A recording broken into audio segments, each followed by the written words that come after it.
Don't be panic, everything is okay now. আসলে এইসব মারামারির থেকে মেহুর ছোটবেলা থেকে একটা ফোবিয়া কাজ করে, তাই সে বারংবার অজ্ঞান হয়ে পড়ছে। আর তুমি এত টেনশন নিও না, রিল্যাক্স হও, না হলে তুমি আরও অসুস্থ হয়ে পড়বে। আরিয়ানের কথা শুনে কিছুটা নিশ্চিত হলো অন্তু। আরিয়ান অতপর আরামের কাঁধে হাত রেখে বলল, ভাইয়া তুই ভেতরে যাবি, ভেতরে গিয়ে দেখবি মেহুকে, চাইলে এখন গিয়ে দেখা করতে পারিস। আরাম যেন এতক্ষণ যাবত এই অনুমতির অপেক্ষাতে ছিল। আরাম দ্রুত পায়ে দরজা ঠেলে ক্যাবিনে প্রবেশ করে। ঘুমন্ত অবস্থায় তার মায়াবী প্রেয়সীকে দেখে বুকে হাত রাখল সে। ফ্যাকাশে ঘুমন্ত মুখশ্রীতে হুট করে জানালায় কাঁচ ভেদ করে আসা এক ফালি সূর্যের রশ্মি দিয়ে আলোকিত করে গেল। কি অপূর্ব সেই দৃশ্য! আরহাম এক মুহূর্তের জন্য তার প্রেয়সী সেই সৌন্দর্যে মোহিত হয়ে ললাটে ভালোবাসার গভীর স্পর্শ এঁকে দিল। পরক্ষণেই মেহবিনের হাত আঁকড়ে ধরে ভেজা গলায় বলল। আরহামের কথা বাইরে থেকে শুনছিল মায়রা এবং আরিয়ান। মায়রা অবশেষে না পেরে ভেতরে প্রবেশ করে বলল। আরিয়ানও মায়রার সঙ্গে তাল মিলিয়ে সায় দিয়ে বলল, সব আমার দোষ, আমার জন্যই তোমার এই দশা। আমি তোমার যোগ্য নই মেয়ে। আমার ভালোবাসা তোমাকে শুধু পুড়িয়ে ছারখার করবে, কিন্তু আমি তো তোমাকে আমার ভালোবাসা দিয়ে সুখের সাগরে ভাসাতে চেয়েছিলাম। তবে আজ কেন সব উল্টে গেল বলতে পারো প্রেয়সী? আরহামের কথা বাইরে থেকে শুনছিল মায়রা এবং আরিয়া। মায়রা অবশেষে না পেরে ভিতরে প্রবেশ করে বলল, নিজেকে দোষ দিও না আরহাম, আমরা সবাই জানি তুমি কতটা ভালোবাসো মেহবিনকে। আর আজকে যা হয়েছে তাতে তোমার সত্যি হাত নেই। সত্যি তো কে বা নিজের ভালোবাসার মানুষের অসম্মান বসে বসে দেখবে। তুমি নিজের জায়গায় একদম ঠিক আছো। আরিয়ানও মায়রার সঙ্গে তাল মিলিয়ে সায় দিয়ে বলল। মেহবিনের গালে হাত রেখে কিছুটা উচ্ছ্বসিত হয়ে প্রশ্ন করে, একদম ঠিক ভাই, আমরা জানি তুই মেহুকে কতটা ভালোবাসিস। মেহুকে তোর শত্রুদের নজরে পড়তে দিবি না বলে, গোপনে নিজেদের সিক্রেট মিশন চালিয়ে যাবি বলে মায়রার সাথে মিথ্যে বিয়ের নাটকও করলি। এতটা কে ভালোবাসবে বল? আরহাম নিরুত্তর। কিন্তু অন্তু কেবিনের বাইরে দাঁড়িয়ে সব শুনছিল। সেও প্রবেশ করে ক্যাবিনে। আরহামের নেত্রকোনা বেয়ে ফোঁটা জল গিয়ে মেহবিনের হাতের পিঠে পড়ল।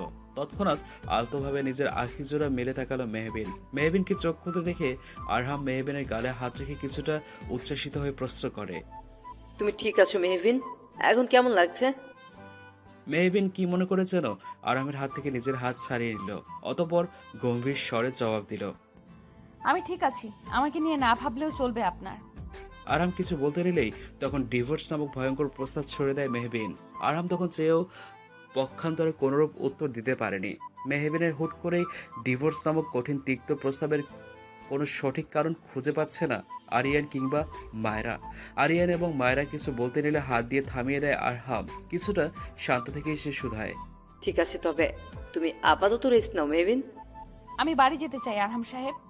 মেহবিনের কথায় আরিয়ান তাকে বাড়ি ফিরিয়ে নিয়ে যাওয়ার বাকি সব ফর্মালিটিস পূরণ করে। অতঃপর অন্তুকে বিদায় জানিয়ে মেহবিনকে নিয়ে বাড়ি ফিরে আসে সকলেই।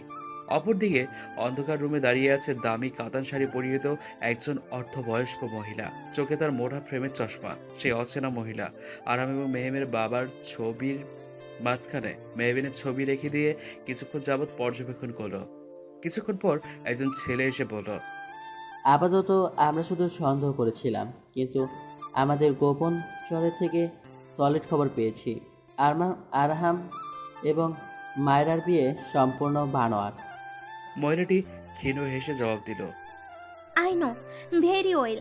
এত কিছু করেও কি লাভ হলো আরহাম? তোমার দুর্বলতা আমরা জেনে গিয়েছি। আকবর হোসেন অর্থাৎ মেহবিনের বাবা এবং আরহামের থেকে একসাথে প্রতিশোধ নেওয়ার সব থেকে বড় হাতিয়ার হচ্ছে মেহবিন। তাকে আমি যে কোনো মূল্য নিঃশেষ করে ছাড়ব। আপনজন দূরে গেলে কতটা যন্ত্রণা হয় সেই উপলব্ধি আমি তাদের প্রতিটা ক্ষণে ক্ষণে করাবো। Get ready for that. বলেই মহিলাটি বাঁকা হাসল। মেহবিনকে নিয়ে সকলে তালুকদার বাড়িতে আসতেই সোফায় চিন্তিত অবস্থায় শিরিন বেগমকে দেখতে পাওয়া যায়। তার সাথে অভ্রের মা এবং অভ্র উপস্থিত ছিল। আরামের সাথে মেহবিনকে দেখেই অভ্র তেরে গিয়ে আরামের দিকে প্রশ্ন নিক্ষেপ করে বলল, খুব তো সিক্রেট ক্রাইম অফিসার হয়েছিস, এখন মেহবিনকে সামান্য সিকিউরিটি দিতে পারছিস না? না না, আর এক মুহূর্ত নয়। এবার এই সম্পর্কে আমি আর আমার মেহবিনকে থাকতে দিতে পারিনি। তোর কাছে মেহু একদমই সেফ নয়। মেহু, আমি সব পেপার রেডি করে ফেলেছি। বলেই অভ্র ডিভোর্স পেপার বের করে মেহবিনের সামনে তুলে ধরে। শিরিন বেগম হঠাৎ উত্তেজিত হয়ে বললেন, ডিভোর্স পেপার? হঠাৎ কিসের ডিভোর্স পেপার? মেহু, তুই কি সত্যি পেপারে সাইন দিবি? অভ্রের মা কিছুটা বিরক্তি নিয়ে বললেন, আহা আপা, তুমি এত উত্তেজিত হচ্ছ কেন? এইটাই তো কথা ছিল। তাছাড়া আরাম মাইরার সাথে সুখে সংসার করছে, মেহবিনেরও তো নতুন করে সংসার করার অধিকার আছে, তাই না? সকলকে অবাক করে দিয়ে আরহাম শান্ত সুরে বলে, মেহবিন, তুমি চাইলে সাইন করে দিতে পারো। আমাকে কোথায় সাইন করে দিতে হবে বলো, আমি করে দিচ্ছি। আমিও তোমাকে এই সম্পর্কে বন্দি করে রাখতে চাই না। আরামের কথা যেন মুহূর্তেই পরিবেশটা থমথমে হয়ে গেল। সকলের চোখে মুখে বিষণ্ণতার ছাপ।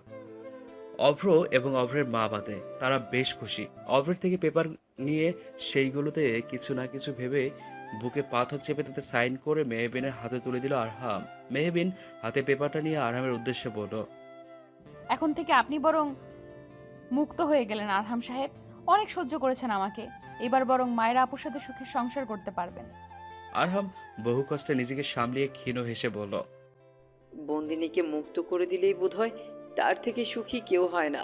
তবে আমার বুক কেন আজ ছারখার মেহবিন? কেন বিরহের রেশ তোমার মুখশ্রীতে? আজ তোমরা দুজনেই মুক্ত, তাই নয়? আরহামের প্রশ্নের উত্তর দিতে পারল না মেহবিন। সে নিজেকে শক্ত রাখছে যথাসম্ভব। তবুও আরহাম কেন তার মনের অবস্থা বুঝে যাচ্ছে। আরহাম মেহবিনের সামনাসামনি দাঁড়িয়ে ঝুঁকে গিয়ে বলল, নতুন জীবনের জন্য শুভকামনা। তুমি অনেক সুখ ডিজার্ভ করো, যা আমার সাথে থাকলে কখনোই পাবে না প্রিয়সী। তোমার কষ্ট দেখার চেয়ে আমাদের বিচ্ছেদই শ্রেয়। শেষের কথাগুলো বিড়বিড়িয়ে বলল আরহাম। মেহবিন কি আদৌ তা শুনতে পেল? আরহাম দ্রুত উপরের দিকে চলে গেল। সে কিছুতেই তার নেত্রকোণের অশ্রু তার প্রেয়সীকে দেখাতে চায় না। সে চায় তার প্রেয়সী সুখী থাকুক, অন্তত বেঁচে থাকুক। ছেলের বিরহে শিরিন বেগম ধপ করে সোফায় বসে পড়ল। তিনি জানেন তার ছেলে মেহবিনকে ছোটবেলা থেকে কতটা ভালোবাসে। সে ভাবছে আর যা কিছু হচ্ছে সবকিছু তার জন্য। আরামের জন্যই মেহবিনের জীবন বারবার হুমকির মুখে চলে যাচ্ছে। আরহামের মা জানেন নিজে মরে গিয়ে হলেও সবটুকু দিয়ে নিজের ভালোবাসার মানুষকে আগলে রাখবে আরহাম। তাই তো নিজের কথা চিন্তা না করে মেহবিনের জীবনের ঝুঁকির কথা চিন্তা করে নিজের ভালোবাসাকে বিসর্জন দিয়ে দিল। মেহবিন ও অভ্রের সাথে বেরিয়ে গেল। আরিয়ান এবং মায়েরা স্তব্ধ হয়ে গেল। মুহূর্তের মধ্যেই কি হয়ে গেল কিছুই তারা বুঝতে পারল না, এমনকি আটকানোর সুযোগটুকু অবধি পেল না। অপরদিকে গাড়িতে বসে আছে অভ্র এবং মেহবিন। অভ্রের মা অন্য গাড়িতে আছেন। অভ্র ঠিক করেছে নিজে মেহবিনকে তার বাবার বাড়িতে পৌঁছে দিয়ে আসবে। নীরবতা ভেঙে মেহবিন বলল, আমি আজই ডিভোর্স পেপারে সাইন করে তা সাবমিট করে দিব। আপনি যত তাড়াতাড়ি সম্ভব কালকের মধ্যে বিয়ের ব্যবস্থা করুন। আমি আর অপেক্ষা করতে পারছি না। মেহবিনের এমন কথা শুনে অভ্র রাজ্য জয় করে হাসি দিল। যদিও তার কাছে মেহবিনের হুট করে এমন কার্যকলাপ রহস্যময় লাগছে, তবুও তাতে তেমন গুরুত্ব দিল না। অভ্র গাড়ি চালাতে লাগলো। মেহবিন তা দেখে তার ছেলের এক হাসি দিল। মেহবিনের বিয়ের খবর কানে আসতে হাতের গ্লাসটা ছুঁড়ে ফেলে দিল আরহাম। নিজের সামলানো যেন তার কাছে এখন বেশ মুশকিল হয়ে যাচ্ছে। নিজেকে সামলানো, হাতের সামনে যাই পাচ্ছে তাই ছুঁড়ে মারছে সমান তালে। ক্রোধে তার রগগুলো ফর্সা ললাট জুড়ে বিদ্যমান হয়ে গেল। যদিও সে নিজে ইচ্ছেতেই তার মনের বন্দিনীকে মুক্ত করে দিয়েছিল, তবু কানে তার এত যন্ত্রণা হচ্ছে কেন? অসহ্য লাগছে সবকিছু। আরামের ফোনে কিছুক্ষণ আগে অভ্রের ফোন এসেছিল। আরাম কিছুটা অবাক হয়ে রিসিভ করতে অভ্র কিছুটা কুটিল হেসে শুধায়, কিরে আরহাম, নিজের প্রাক্তন বউ এবং নিজের ভাইয়ের বিয়েতে আসবি না বুঝি? তোর ইনফরমেশনের জন্য জানিয়ে রাখি, কালকে আমার এবং মেহবিনের বিয়ে। আজকে কিন্তু আমাদের গায়ে হলুদ, সেখানে অবশ্যই তোকে আসতে হবে। তাছাড়া প্রাক্তন বউকে হলুদ শাড়িতে দেখার লোভ আশা করি তুই ধরে রাখতে পারবি না। ঠিক টাইম মতো চলে আসিস। টাটা। মেহবিন এবং অভ্রের বিয়ের কথা শুনে মুহূর্তে নিজেকে নিয়ন্ত্রণে রাখতে পারে না আরহাম। ছুঁড়ে চুরমার করে ভেঙে ফেলে সেই ফোন। আরামের মনের অবস্থা কিছুটা আন্দাজ করতে পেরে উচ্চস্বরে হেসে ওঠে অভ্র। সে তো এতদিন এটাই চেয়েছিল, আরামকে প্রতি পদে পদে সে ক্ষত বিক্ষত করে ফেলবে। সে তার লক্ষ্যের দিকে এগিয়ে যাচ্ছে ভেবেই প্রশান্তির এক নিঃশ্বাস ফেলল। আরহামের দরজার বাইরে থেকে সবকিছু শুনতে পাচ্ছে মায়রা এবং আরিয়ান। মায়রা যথেষ্ট ভালোবাসে আরহামকে, নিজের ভালোবাসার মানুষকে হারানোর তীব্র ব্যথা সে ক্ষণে ক্ষণে উপলব্ধি করছে। সেই একই কষ্ট আরহামও সহ্য করে যাচ্ছে ভেবেই বুক ভারী হয়ে ওঠে মায়রার। আরহামের বেদনাতে তার বুকও ব্যথিত হয়ে উঠছে। আরিয়ান তীক্ষ্ণ নজরে শুধু দেখেই যাচ্ছে, কোনো প্রতিক্রিয়া করছে না। আমার মনে হয় আমাদের উচিত আরহামকে আটকানো, না হলে নিজের ক্ষতি করে ফেলবে। মায়রা কথাটা বলে দরজায় কড়া নাড়তে চাইলে আরিয়ান খপ করেই মায়রার হাত ধরে ফেলে। মায়রা তার হাতের দিকে তাকায়, যেখানে শক্ত করে আঁকড়ে ধরেছে একজোড়া হাত। কিছুটা গম্ভীর সুরে সে মায়রার দিকে উদ্দেশ্য করে বলে, আপাতত ভাইকে একলা থাকতে দাও। তাই ভাই নিজের ভেতরে থাকা জমে থাকা অজস্র বিরহ তার রাগের মাধ্যমে বহিঃপ্রকাশ ঘটাচ্ছে। তাই বলছি আপাতত ভাইকে ছেড়ে দেওয়াই বেটার। আরিয়ানের কথা শুনে মায়েরাও ব্যাপারটা ঘাটল না, সেও আরিয়ানের সাথে নিচে চলে গেল। আফজাল সাহেব মেয়ের দিকে ফেলফেলে দৃষ্টিতে তাকিয়ে রয়েছেন। মেয়ে ঘোর পণ করে রেখেছে সে অভ্রকে বিয়ে করবে, এমনকি কালকের মধ্যেই। কিন্তু সে কিছুতেই বুঝতে পারলো না আরাম তাকে কতটা ভালোবাসে। মৃত্যু পথযাত্রী বোনের শেষ আবদারেই আরামের হাতে তুলে দিয়েছিল আকবর সাহেব। কিন্তু মেহবিনের এমন কাণ্ডে আরাম কিংবা শিরিন বেগমের মনে কতটা ভয়াবহ প্রভাব ফেলবে তা ভেবেই শিউরে উঠছেন তিনি। বাবার মনের ভাব ক্ষীণ আন্দাজ করতে পেরে মেহবিন কিছুটা অভিমানের সুরেই বলে, বাবা তুমি কি চাও না আমি বিয়ে করে সুখে সংসার করি? অব্র ভাইয়া কোন দিক দিয়ে খারাপ বলো? কিন্তু মা, আরহাম তোমার জন্য বেস্ট। আমি মানুষ চিনতে ভুল করিনি, তুমি কিন্তু সত্যি ভুল করছো মেহু। একবার ভেবে দেখো তুমি। কিসের ভিত্তিতে তুমি এমন কথা বলছো বাবা? আমাদের মাঝে 3 মাসের চুক্তি হয়েছিল, তা পূরণ হয়ে গিয়েছে। তাছাড়া উনি মায়েরা আপুর সাথে দিনের পর দিন ধরে সংসার করে যাচ্ছে, তাও আমারই সামনে। তখন আমার কেমন লেগেছে বলতে পারো বাবা? আমার কি দোষ বলো তুমি? আমার কি একটা সংসার পাওয়ার অধিকার নেই? এমন কাউকে কি আমি ডিজার্ভ করি না যে শুধু আমার একান্ত হয়ে থাকবে? শেষের কথাগুলো অভিমানের সহিত বলে মেহবিন ঘরের দিকে চলে যায়। আফজাল সাহেব স্তব্ধতা নিয়ে বসে পড়েন। তিনি চাইলেও মেয়েটাকে সত্যি কথাগুলো বলতে পারছেন না। মেয়েটা আরামকে যেমনটা ভাবছে তা ঠিক নয়। যে মিথ্যেকে কেন্দ্র করে মেহবিন তার মনের কঠিন অভিমান পুষে রেখেছে তা নিতান্তই অর্থহীন। বাস্তব তো অন্য কিছু, যা মেহবিনের ধারণার বাইরে। মামরা মেয়েটিকে নিজের হাতে করে যত্ন করে বড় করেছেন তিনি। একরোখা জেদি মেয়ে তার। সে যখন ঠিক করেছে সে অভ্রকে বিয়ে করবে, সে তাই করবে। তাকে কেউ আটকে রাখতে পারবে না। তবে কি সত্যি সব শেষ হয়ে গেল? অভ্রের মায়ের এক প্রকার জোরাজোরিতেই অভ্রের বাড়িতে ছোট করে গায়ে হলুদের অনুষ্ঠানে করা হয়েছে। যদিও নিজের একমাত্র ছেলের বিয়েতে কোনো প্রকার এলাইভাবে আয়োজন করার হচ্ছে না ভেবেই তার মন ক্ষুণ্ণ হয়ে যাচ্ছে। যদিও তার ছেলে জেদের কাছে এক প্রকার হার মেনেই তিনি মেহবিনকে ঘরের বউ করছে, না হলে এমন ডিভোর্সি মেয়েকে তার ঘরের বউ করার ইচ্ছে তার কোনো কালেই ছিল না। মেহবিন ও অভ্রের মায়ের অনুরোধে ছাদে আয়োজিত হলুদের অনুষ্ঠানের স্টেজে বসে আছে। আশেপাশে উপস্থিত সকলেই তাকে দেখে কানাঘুষে ইতিমধ্যে শুরু করে দিয়েছে। একজন তো অভ্রের মাকে বলেই ফেলল, অব্র আমাদের লাখের মতো এক। দেশে কি মেয়ের অভাব ছিল এমন ডিভোর্সি মেয়েকে ঘরের বউ করেছ, যে কিনা তোমারই ভাসুরের ছেলের প্রাক্তন বউ? শেষে কিনা নিজ ভাইয়ের ডিভোর্স দেওয়া বউকে অব্র বিয়ে করেছে? ছি, বলে কি? অব্র এমন কাজ করেছে কি করে? ওর কি কোনো লজ্জা নেই? সেই মহিলার সাথে তাল মিলিয়ে বাকিরাও একই কথাই বলল।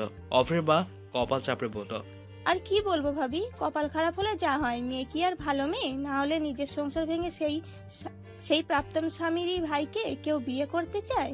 বিশ্বাস করো তোমরা, আমার অভ্রের কোনো দোষ নেই। মেয়েটাই তো ফুসলে ফাসলে আমার সরল ছেলেটাকে বিয়ে করাতে রাজি হলো। নাহলে আমার হীরের মতো ছেলেকে বিয়ে করার জন্য মেয়েরা লাইন দিয়ে দাঁড়িয়ে আছে। অভ্রের মায়ের এমন কথা মেহবিনের কানে পৌঁছাতেই সে নিজেকে নিয়ন্ত্রণ করতে পারল না। গটগট পায়ে অভ্রের মায়ের এবং সে মহিলাদের সামনে দাঁড়িয়ে হাতে তালি দিতে দিতে বলল, যে শুধু একান্ত আমার হয়ে থাকবে? বাহ বাহ মিসেস তালুকদার, সত্যি গিরগিটির থেকেও বেশি রং বদলান আপনি। নিজে জেজে পড়ে অভ্রকে নিয়ে দিনের পর দিন আমার মাথায় ধোলাই করলেন, আমাকে দিয়ে ডিভোর্সটাও করিয়ে দিলেন। এই বিয়ের জন্য পায়ে পড়তেও যেন আপনি পিছপা করতেন না, এমন তোড়জোড় করেছিলেন আপনি। যেই নিজের ছেলের চরিত্রের দিকে আঙুল পড়ল, তখনই সেই আঙুল আমার দিকে বাড়িয়ে দিলেন আপনি। খুব সহজ না? একটা মেয়েকে চাইলেই সকলের সামনে চরিত্রহীন খারাপ প্রমাণ করা যায়। আসলে আমাদের সমাজের নীতিই হয়ে গেছে এমন, কখনো কোনো ছেলের দোষ দেখা হয় না, তার চরিত্র নিয়ে কথা বলা হয় না।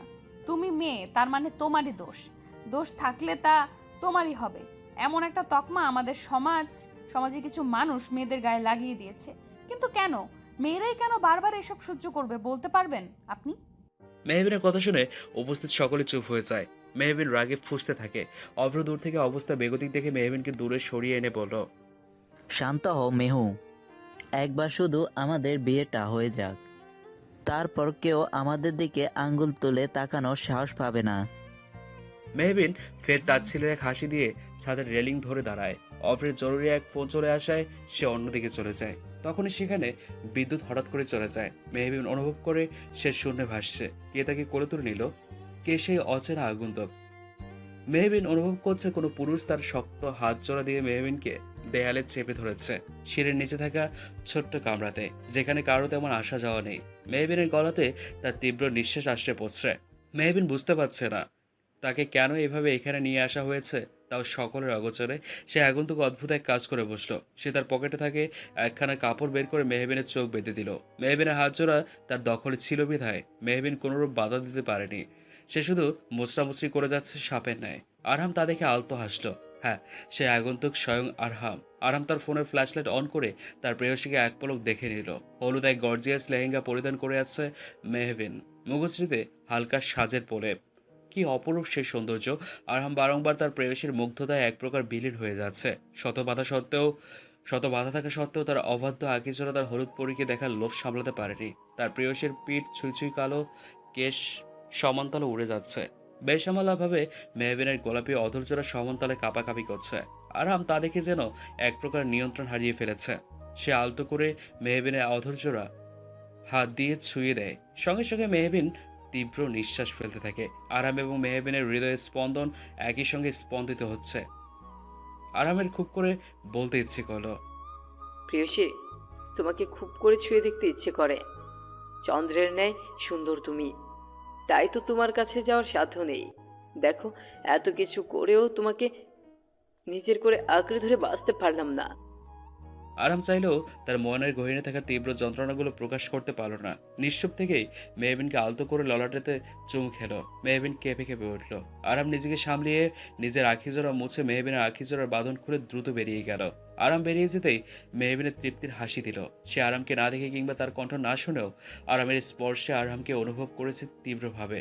তাকে দেখতে স্বয়ং তার আরহাম সাহেব এসেছিল। তৎক্ষণাৎ চারদিকে আলোকিত হয়ে ওঠে। বিদ্যুৎ চলে এসছে। সকলে মেহবিনকে খুঁজতে শুরু করে দেয়। মেহবিনকে দেখতে না পেয়ে অভ্রের মনে ভয় ঢুকে যায়। মেহবিন কোথায় গেল? এসব লোডশেডিং কোনোভাবে আরাম করেনি তো? মনের সেই ভয় থেকেই অভ্র নিচে গিয়ে মেহবিনকে নিজে মনে হাসতে দেখে ভ্রু নাচিয়ে প্রশ্ন করে, মেহবিন তুমি এখানে এখানে কি করে এলে তুমি? অভ্রকে দেখে হাসি থামিয়ে মেহবিন কিছুটা থতমত খেয়ে উত্তর দেয়, আসলে অব্র ভাইয়া হুট করে সব অন্ধকার হয়ে গেল, তোমাকেও খুঁজে পাচ্ছিলাম না, তাই ভয় পেয়ে খুঁজতে খুঁজতে নিচে চলে এসেছিলাম। অভ্র সন্দেহ নিয়ে কিছুক্ষণ মেহবিনকে পর্যবেক্ষণ করলো। মেহবিনের উত্তর তার কাছে গ্রহণযোগ্য হলো না। মেহবিন কিছুটা তাড়া নিয়ে উপরের দিকে চলে গেল। অভ্র থুতনিতে হাত রেখে খানিকক্ষণ ভাবলো আরাম কি কোনোভাবে এসেছিল মেহবিনের কাছে। সেই বিষয়টি কি মেহবিন লুকিয়ে যাচ্ছে? অভ্র হাত মুঠো করে উপরের দিকে চলে যায়। মেহবিন সেখানে সকলের সাথে হেসে হেসে কথা বলছে, যেন সে এক বড় চিন্তা থেকে মুক্ত। তার মনের কটিরে থাকা বড় পাথর যেন নিমিষেই সরে গিয়েছে আরামের আগমনে। অভ্রের দুশ্চিন্তার মাঝেই অভ্রের মা এসে ছেলের গায়ে হলুদের বাটি দিয়ে বলল, যা সবার আগে তুই গিয়ে মেহবিনকে হলুদ লাগিয়ে আয়। কিন্তু তোমরা দিবে না মা? তখনই অভ্রের কিছু মেয়ে কাজিন পাশে থেকে একসঙ্গে বলে ওঠে, যার হবু বল তারই উচিত সবার আগে হলুদ লাগানো, তাই না খালা? অভ্রের মাও তাল মিলিয়ে বললেন, যা গিয়ে তাড়াতাড়ি লাগিয়ে দে, বাকিরাও পরে লাগাবে তখন। অভ্র মায়ের কথা শুনে কিছুটা খুশি হয়ে স্টেজে তার কাজিনদের সঙ্গে যায়। সেখানে তার কাজিনরা বলে ওঠে, কিরে অব্র ভাই, দেরি করছিস কেন? ভাবিকে হলুদ ছুঁয়ে দে। তাদের কথা শুনে মেহবিন ব্রুকুসকে অভ্রের দিকে তাকায়। মুখশ্রীতে বিরক্তির এক ভাব দৃষ্টিমান হয়ে থাকে। অভ্রের দৃষ্টি অগোচর হয়নি তা। তবুও অভ্র হলুদ মেহবিনের ললাটে ছুঁয়ে দিতে চাইলে মেহবিন সঙ্গে সঙ্গে তার হাত ধরে কিছুটা অনুনয়ের সুরে বলল, আমার হলুদে অ্যালার্জি আছে অব্র ভাইয়া, আমি না হয় নিয়ম রক্ষার্থে গালে এক চিমটি নিজে নিজেই ছুঁয়ে দিচ্ছি। কথাটি বলেই মেহবিন এক চিমটে হলুদ নিয়ে নিজের গালে ছুঁয়ে দেয়। অভ্র রাগে ক্ষিপ্ত হয়ে যায়। মেহবিন প্রতাখানের নামে এক প্রকার তাকে সকলের সামনে অপমান করে দিল। অভ্রের সাথে অন্য কেউ এমন অবাধ্যতা করলে তাকে এতক্ষণ ঠটিয়ে চর বসিয়ে দিত, কিন্তু মেহবিনের বেলায় সে তা করতে পারল না। এক প্রকার গভীর ক্ষোভ নিয়ে সে স্টেজ থেকে নেমে গিয়ে রেলিংয়ের সাথে ঘেসে দাঁড়ালো। অতঃপর কপালে আলতো করে স্লাইড করতে করতে রাগান্বিত সরে বলে উঠল, একবার শুধু বিয়েটা হোক, তারপর তুমিও আমার আসল রূপটা দেখবে। তোমার এত জাজ কিভাবে কমাতে হয় সেটা আমিও দেখে নিব মেহবিন। কথাটি বলেই অভ্র বাঁকা হাসি দিল। অপরদিকে আরাম তার রুমের পাশে থাকা ছোট্ট পুলে পা ভিজিয়ে একটা ওয়াইনের গ্লাস হাতে নিয়ে আকাশের পানে চেয়ে রইল। একটার পর একটা বোতল শেষ করছে, আখি জোড়া বেয়ে নোনা জল গড়িয়ে পড়ছে। নিজেকে চাইলেও নিয়ন্ত্রণ করতে পারছে না। মেহবিন তার সাথে থাকলে কখনো শত্রুদের হাত থেকে বাঁচাবে না। তবুও সে তার প্রেয়সীকে দেখার লোভ সামলাতে পারল না, তাই তো ছুটে গিয়েছিল। আরাম নিজেকে সামলাতে পারছে না, বুকের ভেতরটা যন্ত্রণায় ছাড়খাড় হয়ে যাচ্ছে। আরহাম নিজের ফোন বের করে মেহবিনের ঘুমন্ত ছবিখানা দেখে আলতো হেসে বলে ওঠে, যাকে ঘিরে আমার জীবন শূন্যতায় পরিপূর্ণ, সে হচ্ছে আমার মনের গহিনে। হ্যাঁ প্রেয়সী, তুমি আছো আমার মনের গহিনে। কথাটি বলেই আরহাম বুকের সাথে ছবিখানা জাপটে ধরে রাখে। নিঃশব্দে আরিয়ান গিয়ে আরামের পাশে বসে। কারো উপস্থিতি টের পেয়ে আরহাম চটজলদি নিজের অশ্রু মুছে নিজেকে সামলাতে ব্যস্ত হয়ে পড়ে। কোনোরকম ধীর কণ্ঠে শুধায়, এত এত হঠাৎ কোনো দরকার আছে?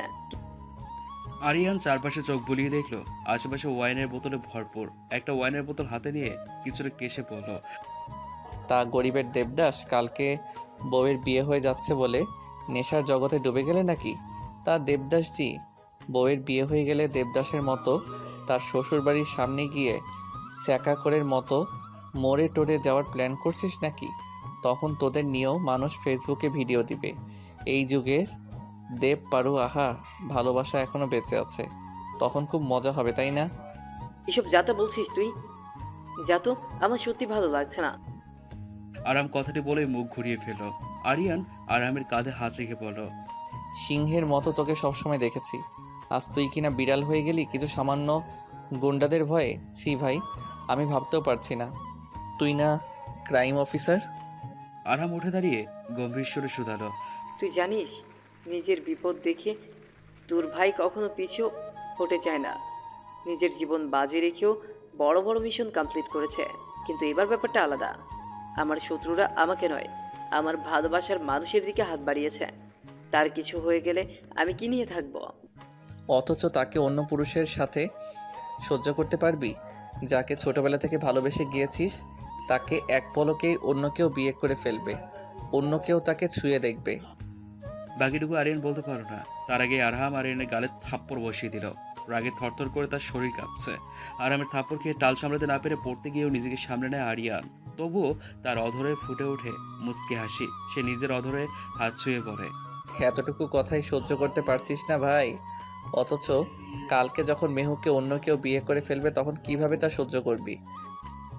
আরহাম অসহায় হয়ে আরিয়ানের দিকে তাকায়। সে কি করবে বুঝতে পারছে না। সে অভ্রের সাথে মেহবিনকে সহ্য করতে পারবে না, অপরদিকে তার সাথে থাকলে মেহবিনের জীবনের সংশয়। আরিয়ান তার ভাইয়ের সামনে দাঁড়িয়ে বলে ওঠে, ভাই আর কিছু ভাবিস না, আমাদের জন্যে না হোক অন্তত মায়ের কথা ভাব। মায়ের শরীরের অবস্থাতে তার উপর কতটা বাজে প্রভাব পড়বে তুই ভাবতে পারছিস? মেহুকে ছাড়া তুই কখনো ভালো থাকবি না। আর তুই নিজের উপর ভরসা রাখ, তুই থাকতে মেহুকে কেউ কিছু করতে পারবে না। আর ভুল করিস না ভাই, মেহুর বিয়ে যে করেই হোক আটকাতে হবে। আরিয়ানের কথা শুনে বেশ কিছুক্ষণের জন্য নীরব হয়ে যায় আরহাম। তার মস্তিষ্কে ঘুরছে অন্য এক পরিকল্পনা। অপরদিকে মেহবিনকে অন্তুসহ পার্লারের মেয়ে বধূরূপে সাজাতে ব্যস্ত হয়ে রয়েছে। আজ মেহবিন এবং অভ্রের বিয়ে। কিছুক্ষণের মধ্যেই অভ্র বরযাত্রী নিয়ে চলে আসবে। পার্লারের মেয়েরা মেহবিনকে সাজিয়ে চলে যায়। লাল টুকটুকে শাড়িতে অসম্ভব সুন্দর লাগছে মেহবিনকে। অন্তু মেহবিনের কানে ফিসফিসিয়ে বলল, কিছুক্ষণের মধ্যেই বরযাত্রী চলে আসবে, বিয়েটা আটকাবি কি করে? তোর কি মনে হয় না এইবার তুই একটু বেশি রিস্ক নিয়ে ফেলেছিস? মেহবিন আলতো হেসে জবাব দেয়, একদমই নয়। আমি জানি উনি আসবে, আর জীবনে একটু রিস্ক না নিলে সেই জীবনের মজাই হারিয়ে যাবে। কিছুক্ষণের মধ্যে অভ্র এবং মেহবিনের বিয়ের কার্যক্রম শুরু হয়ে যাবে। বরযাত্রী ইতিমধ্যে চলে এসেছে মেহবিনদের বাড়িতে। ছোটখাটোভাবেই সবকিছু আয়োজন করেছেন মেহবিনের বাবা। যদিও এইসবে মোটেও মত নেই তার, তবুও মেয়ের জেদের কাছে এক প্রকার হার মেনে তিনি সবকিছু করেছেন। তবুও তার মনের কুঠিরে এক ক্ষীণ আশা উকি দিচ্ছে বারংবার। হয়তো শেষ সময়ে কোনো এক মিরাকেল ঘটলেও ঘটতে পারে। মহান আল্লাহ তাআলার দরবারে তিনি দু হাত তুলে মোনাজাত করেছেন যেন তার মেয়ে তার ভুল বুঝতে পারে। তিনি আশাবাদী শেষ মুহূর্তে এসে হয়তো সব ঠিক হলেও হতে পারে। অভ্রের মা এসে মেহবিনের বাবার সাথে বিভিন্ন খোঁজ গল্পে মেতে উঠেছেন। আরহামের বাবাও সৌজন্যতার খাতিরে সকলের সাথে কথা বলছেন। অভ্র বারবার স্টেজে বসে উপরের দিকে তাকাচ্ছে। মনটা কেমন করে যেন উঠছে। অজানা এক ভয় উকি দিচ্ছে বারংবার। যতক্ষণ পর্যন্ত বিয়ের কার্যক্রম সমাপ্ত না হচ্ছে ততক্ষণ পর্যন্ত সে শান্তি পাবে না। কালকে থেকে মেহবিনের কার্যক্রম তার কাছে সন্দেহের টেকছে। অভ্র তার একজন কাজিন বোনকে ডেকে বলে, তুই গিয়ে এক্ষুনি মাকে গিয়ে বলে আয় মেহবিনকে নিয়ে আসার জন্য তাড়া দিতে। বেশ দেরি হয়ে যাচ্ছে। অভ্রের কাজিন বোন লিনা কিছুটা দুষ্ট এসে বলল, অব্র ভাই দেখি এখন থেকেই বউ পাগল হয়ে গিয়েছে। আর কলেজ লাইফে থাকতে আমাদের কাউকেই পাত্তা দিত না, এমনকি মেহুকেও ইগনোর করতো। হুট করে কি এমন পেলি মেহুর মধ্যে? ভালোবাসার উদয় ঘটলো কি করে?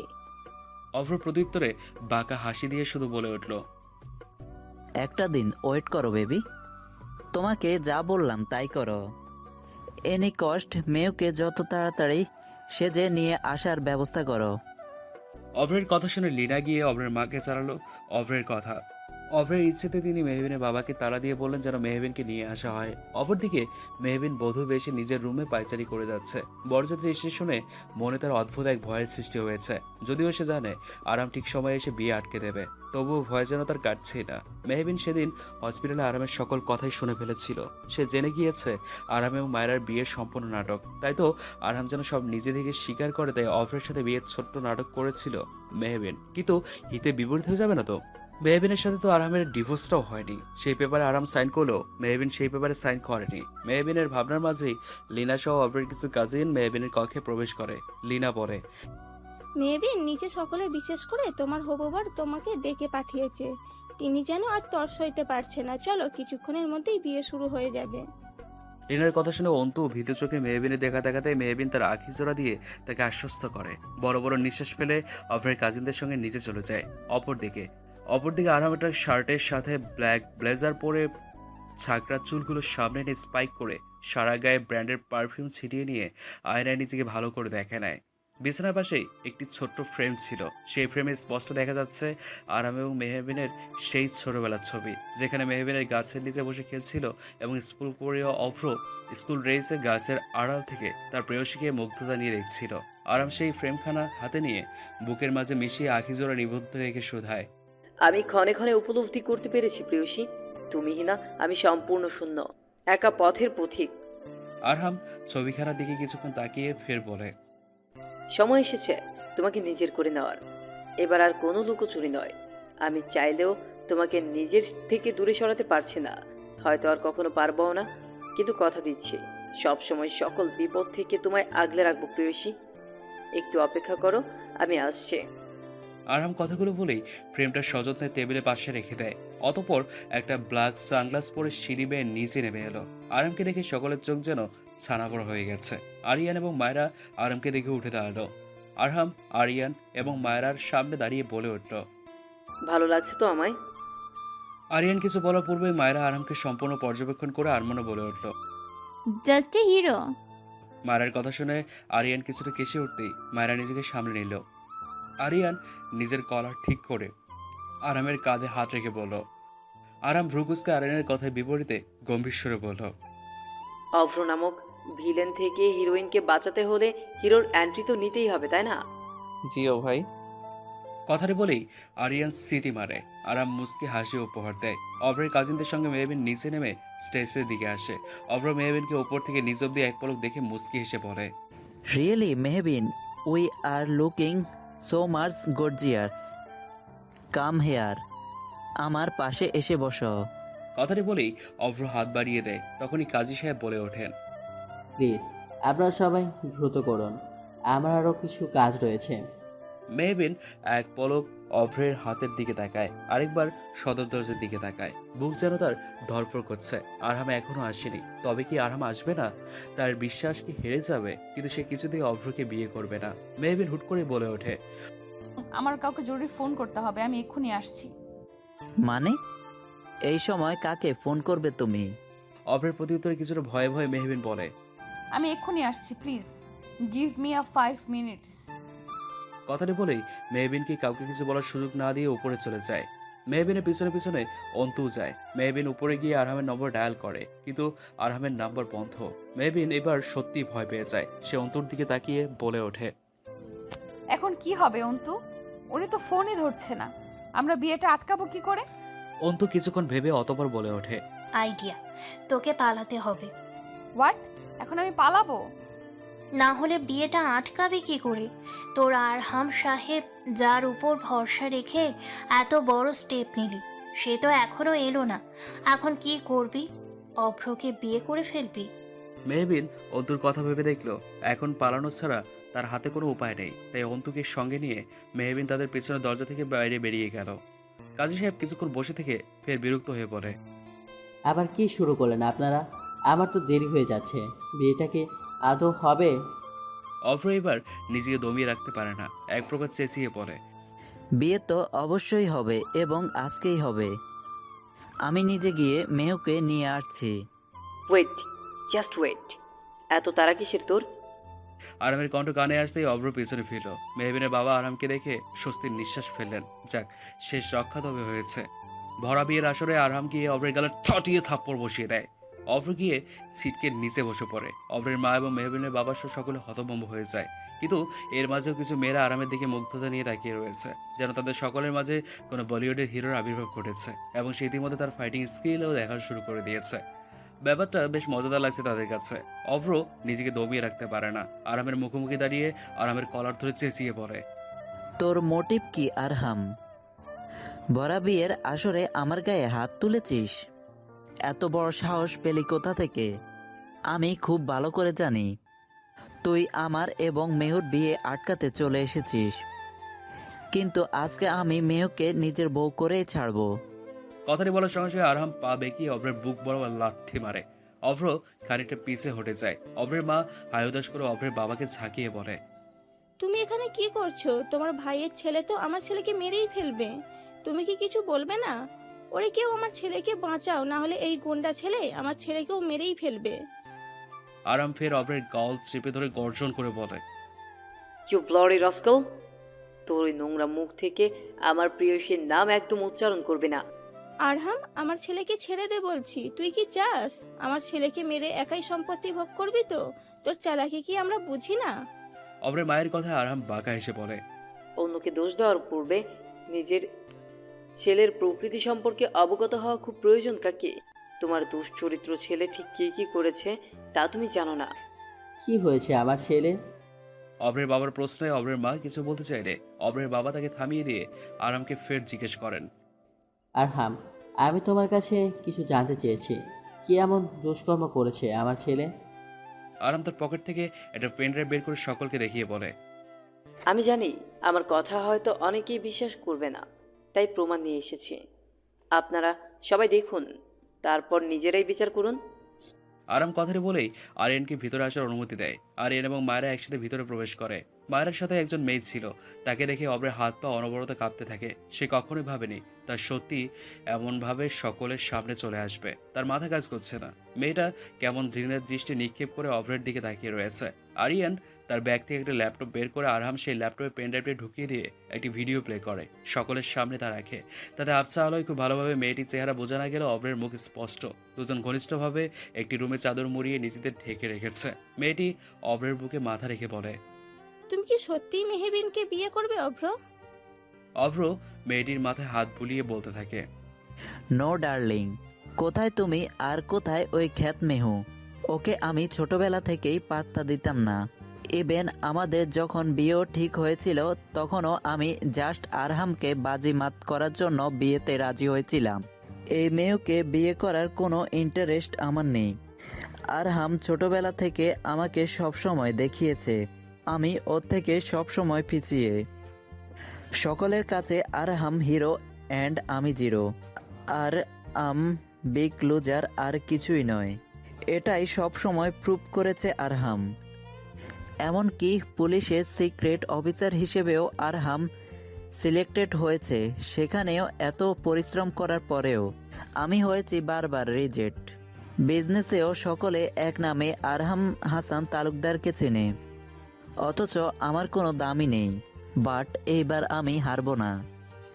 আরামের সব থেকে প্রিয় জিনিসকে আমি ওর থেকে কেড়ে নিয়ে আমি ওকে হারিয়ে দেব। অভ্রের কথা শেষ হওয়ার পরই ভিডিওটি আরাম বন্ধ করে দেয়। অভ্রের বাবা নিজের মাথায় হাত দিয়ে ফেলেন। নিজের ভাইয়ের সাথে হিংসে করে এত বড় ধ্বংসলীলা শুরু করে দিয়েছিল তার ছেলে। হ্যাঁ, ভাবতে ঘৃণায় গা রিডি করছে তার। অভ্রের মা ছেলের কুকীর্তির সম্পর্কে আগে থেকে অবগত ছিলেন, তাই তিনি খুব একটা অবাক হননি। কিন্তু এইভাবে ছেলের সত্যি সামনে চলে আসবে তা ভাবতেও পারেননি তিনি। আরাম সে মেয়েটাকে ডেকে বলল, সোহানি, তুমি কি কিছু বলবে? সোহানি এগিয়ে এসে অভ্রের দিকে তাকিয়ে বলে, অভ্র যখন দেশের বাইরে ছিল তখনই অভ্রের সাথে আমার পরিচয় হয়। আমাদের মধ্যে ঘনিষ্ঠ সম্পর্ক গড়ে ওঠে। অভ্র আমাকে প্রমিসও করে সে আমাকে বিয়ে করবে। সে শুধু আরহামকে বাজিমাত করার জন্য মেহবিনের সাথে বিয়ের নাটক করবে, কিন্তু মেহবিনকে বিয়ে করবে না। কিন্তু কাল সে স্পষ্ট করে আমাকে জানিয়ে দেয় সে মেহবিনকে বিয়ে করবে, কারণ সে কিছুতেই আরহামের কাছে মেহবিনকে ফিরে যেতে দেবেন না। সেই রেকর্ডিংও আমার কাছে আছে, চাইলে শোনাতে পারি। এতটাই দিনের পর দিন সে হিংসে করে এসেছে আরহামকে।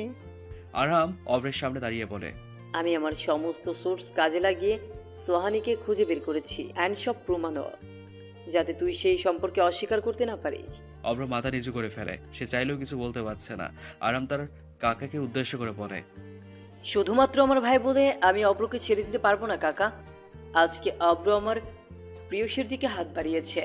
সে তার শত্রুতা যদি আমার মধ্যে সীমাবদ্ধ করতো তবে আমি হয়তো কিছু বলতাম না, কিন্তু ব্যাপারটা আমার প্রিয়সীর জীবনের।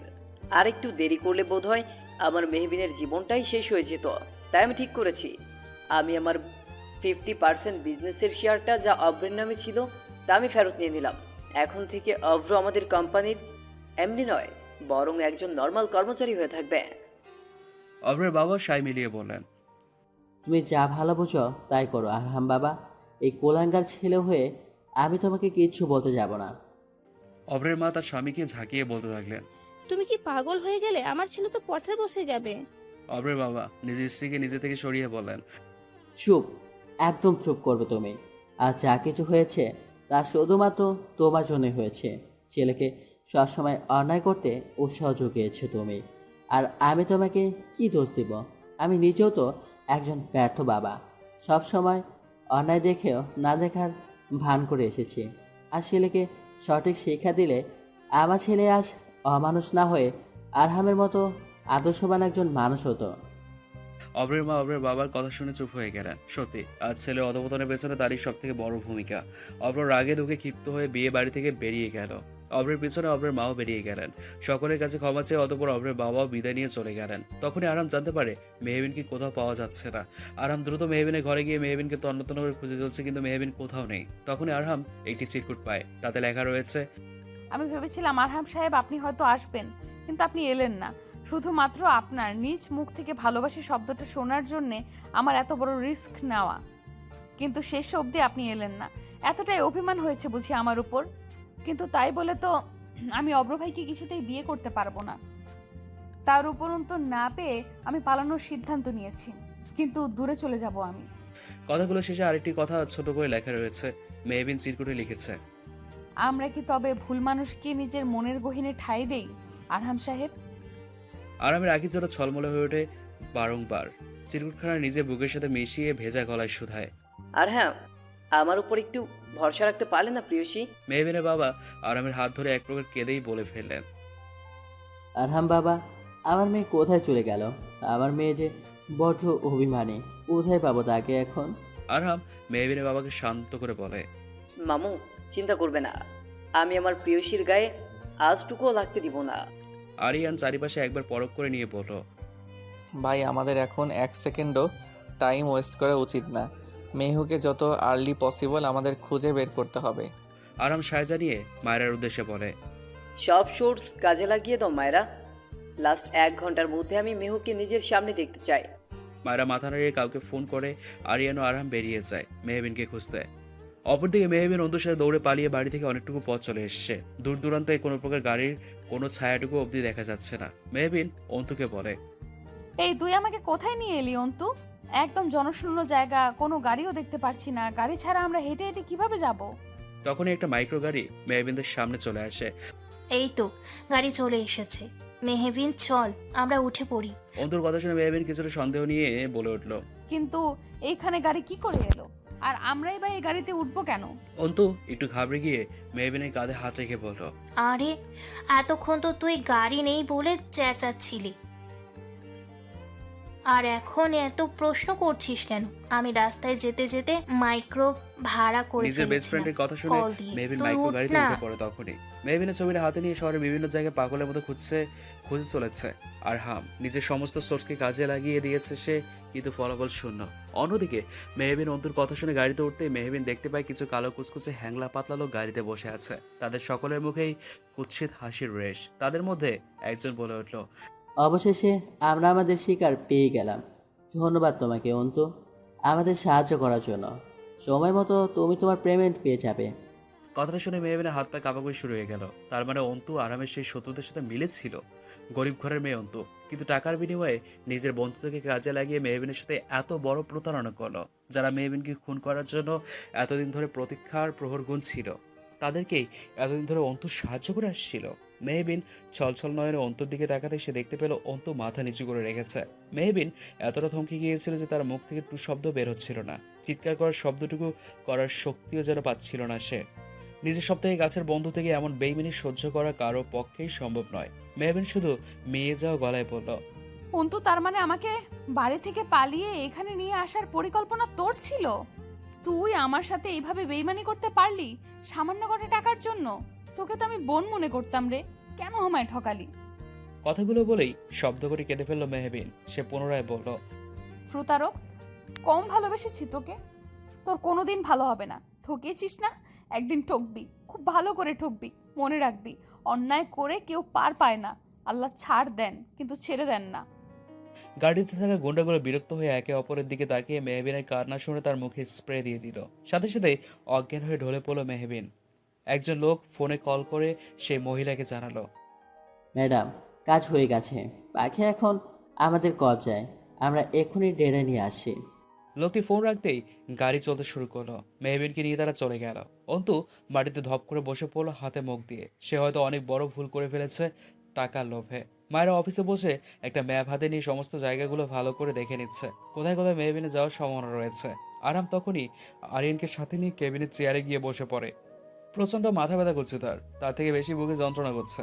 মায়েরা আরামের হাতে একটা ফাইল ধরিয়ে বলল, কিছু জায়গার ডিটেলস পাওয়া গিয়েছে আরহাম, তুমি চিন্তা করো না আরহাম, আমরা মেহবিনকে খুঁজে পেয়ে যাব। ড্যামেজ, আমি কেন একটু আগে আসলাম না? তাহলেই তো মেহবিন বেরিয়ে যেত না। এমনি শত্রুরা মেহবিনের ক্ষতি করার জন্য উৎ পেতে আছে। আরামের কথা শুনে মায়েরাও কিছুটা চিন্তার সুরে বলে, তার মধ্যে আবার ওই বেস্ট ফ্রেন্ড কি যেন নাম, অন্তু, ওকেও তো খুঁজে পাওয়া যাচ্ছে না। মেয়েটাকে আমার একদমই সুবিধার মনে হচ্ছে না। মায়ের কথা শুনে আরহাম ভ্রু কুঁচকে ফেলে। হুট করেই কাকে যেন ফোন করে কিছু বলে। আরিয়ান এক প্রকার তেরে গিয়ে বলল, কার নামে কি বলছো তুমি? তোমার মাথা কি ঠিক আছে? মেহুকে অন্তত নিজের থেকেও ভালোবাসে। তুমি আদৌ ভেবে বলছো অন্তুর মতো ইনোসেন্ট একজন মেয়েকে এসবের মাঝে ফাঁসাচ্ছ তুমি? মায়েরা মুখ বেঁকিয়ে আরিয়ানের দিকে আঙ্গুল তাক করে বলল, দেখো আরিয়ান, আমরা তোমার মতো ইমোশনাল না, বুঝলে? ইমোশন দিয়ে কিচ্ছু হয় না। বলে চেঁচাতেই আরহাম টেবিলে একটা জোরে পাঞ্চ মেরে বলল, এখানে কি শুরু করলি তোরা? আমাকে বুঝিয়ে বল। এখন আমাদের সব থেকে বড় কাজ হচ্ছে মেহবিনকে খুঁজে বের করা। তা না করে তোরা ঝগড়া করে যাচ্ছিস। এক একটা সেকেন্ড আমাদের জন্য অনেক ইম্পর্টেন্ট। যত সময় গড়িয়ে যাচ্ছে ততই মেহুর লাইফে রিস্ক বেড়ে যাচ্ছে।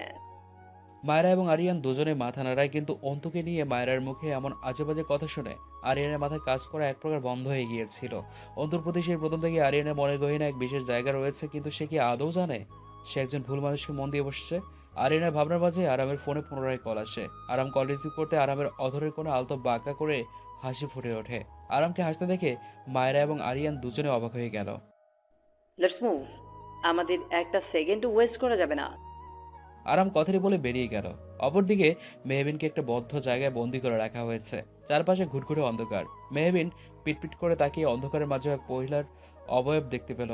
মহিলা ছেলেগুলোকে বলেছে,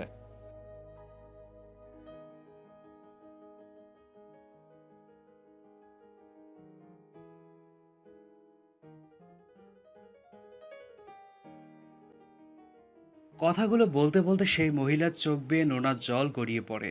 মহিলার কথাগুলো শুনে ভয়ে হাত পা কাঁপাকাঁপি শুরু হয়ে যায় মেহবিনের। তার মানে শুধুমাত্র আরামের প্রতি নয়, তার বাবার প্রতি পুরনো ক্ষোভ থেকেও মহিলাটি তাকে মেরে ফেলতে চাইছে। কিন্তু মহিলার গলার স্বর তো পরিচিত মনে হচ্ছে কেন? সে ভালো করে দেখাতেই এক প্রকার থমকে যায়। আর কত কিছু আল্লাহ তাকে দেখাবে, হ্যাঁ? সে যেখানে নিজের আপন ফুপু তাকে মারতে চাইছে। সে তো জানতো তার ফুপু বিদেশ থাকে স্বামীর সঙ্গে, কিন্তু পুরনো শত্রুতার রেশে তার কিংবা তার বাবার সাথে কোনো যোগাযোগ নেই। কিন্তু ফুপু এখানে এলো কি করে? সে তার প্রতিশোধ নেওয়ার জন্য এতটাই ব্যাকুল হয়ে গিয়েছে, নিজের ভাইয়ের মেয়েকে খুন করতে এত পরিকল্পনা করেছে, হ্যাঁ? মেহবিনের মাথা ঘুরাচ্ছে। একের পর এক কাছের লোকের থেকে আঘাত পেয়ে সে এক প্রকার চূর্ণ বিচূর্ণ হয়ে গিয়েছে। মিসেস জুলির কথা শুনে 3-4 ছেলে ভিতরে প্রবেশ করলো, যারা মেহবিনকে ধরে নিয়ে এসেছিল। মেহবিনের দিকে কেমন বিচ্ছিরি লোভাতো দৃষ্টিতে তাকিয়ে রইল।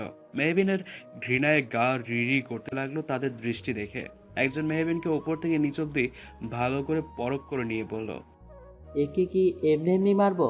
একটু টেস্ট করবো না?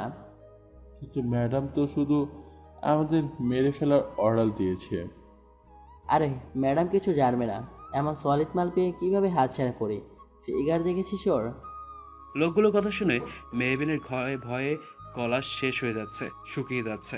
তবে কি তার শেষ পরিণতি এমন ভয়ঙ্করী হতে চলেছে?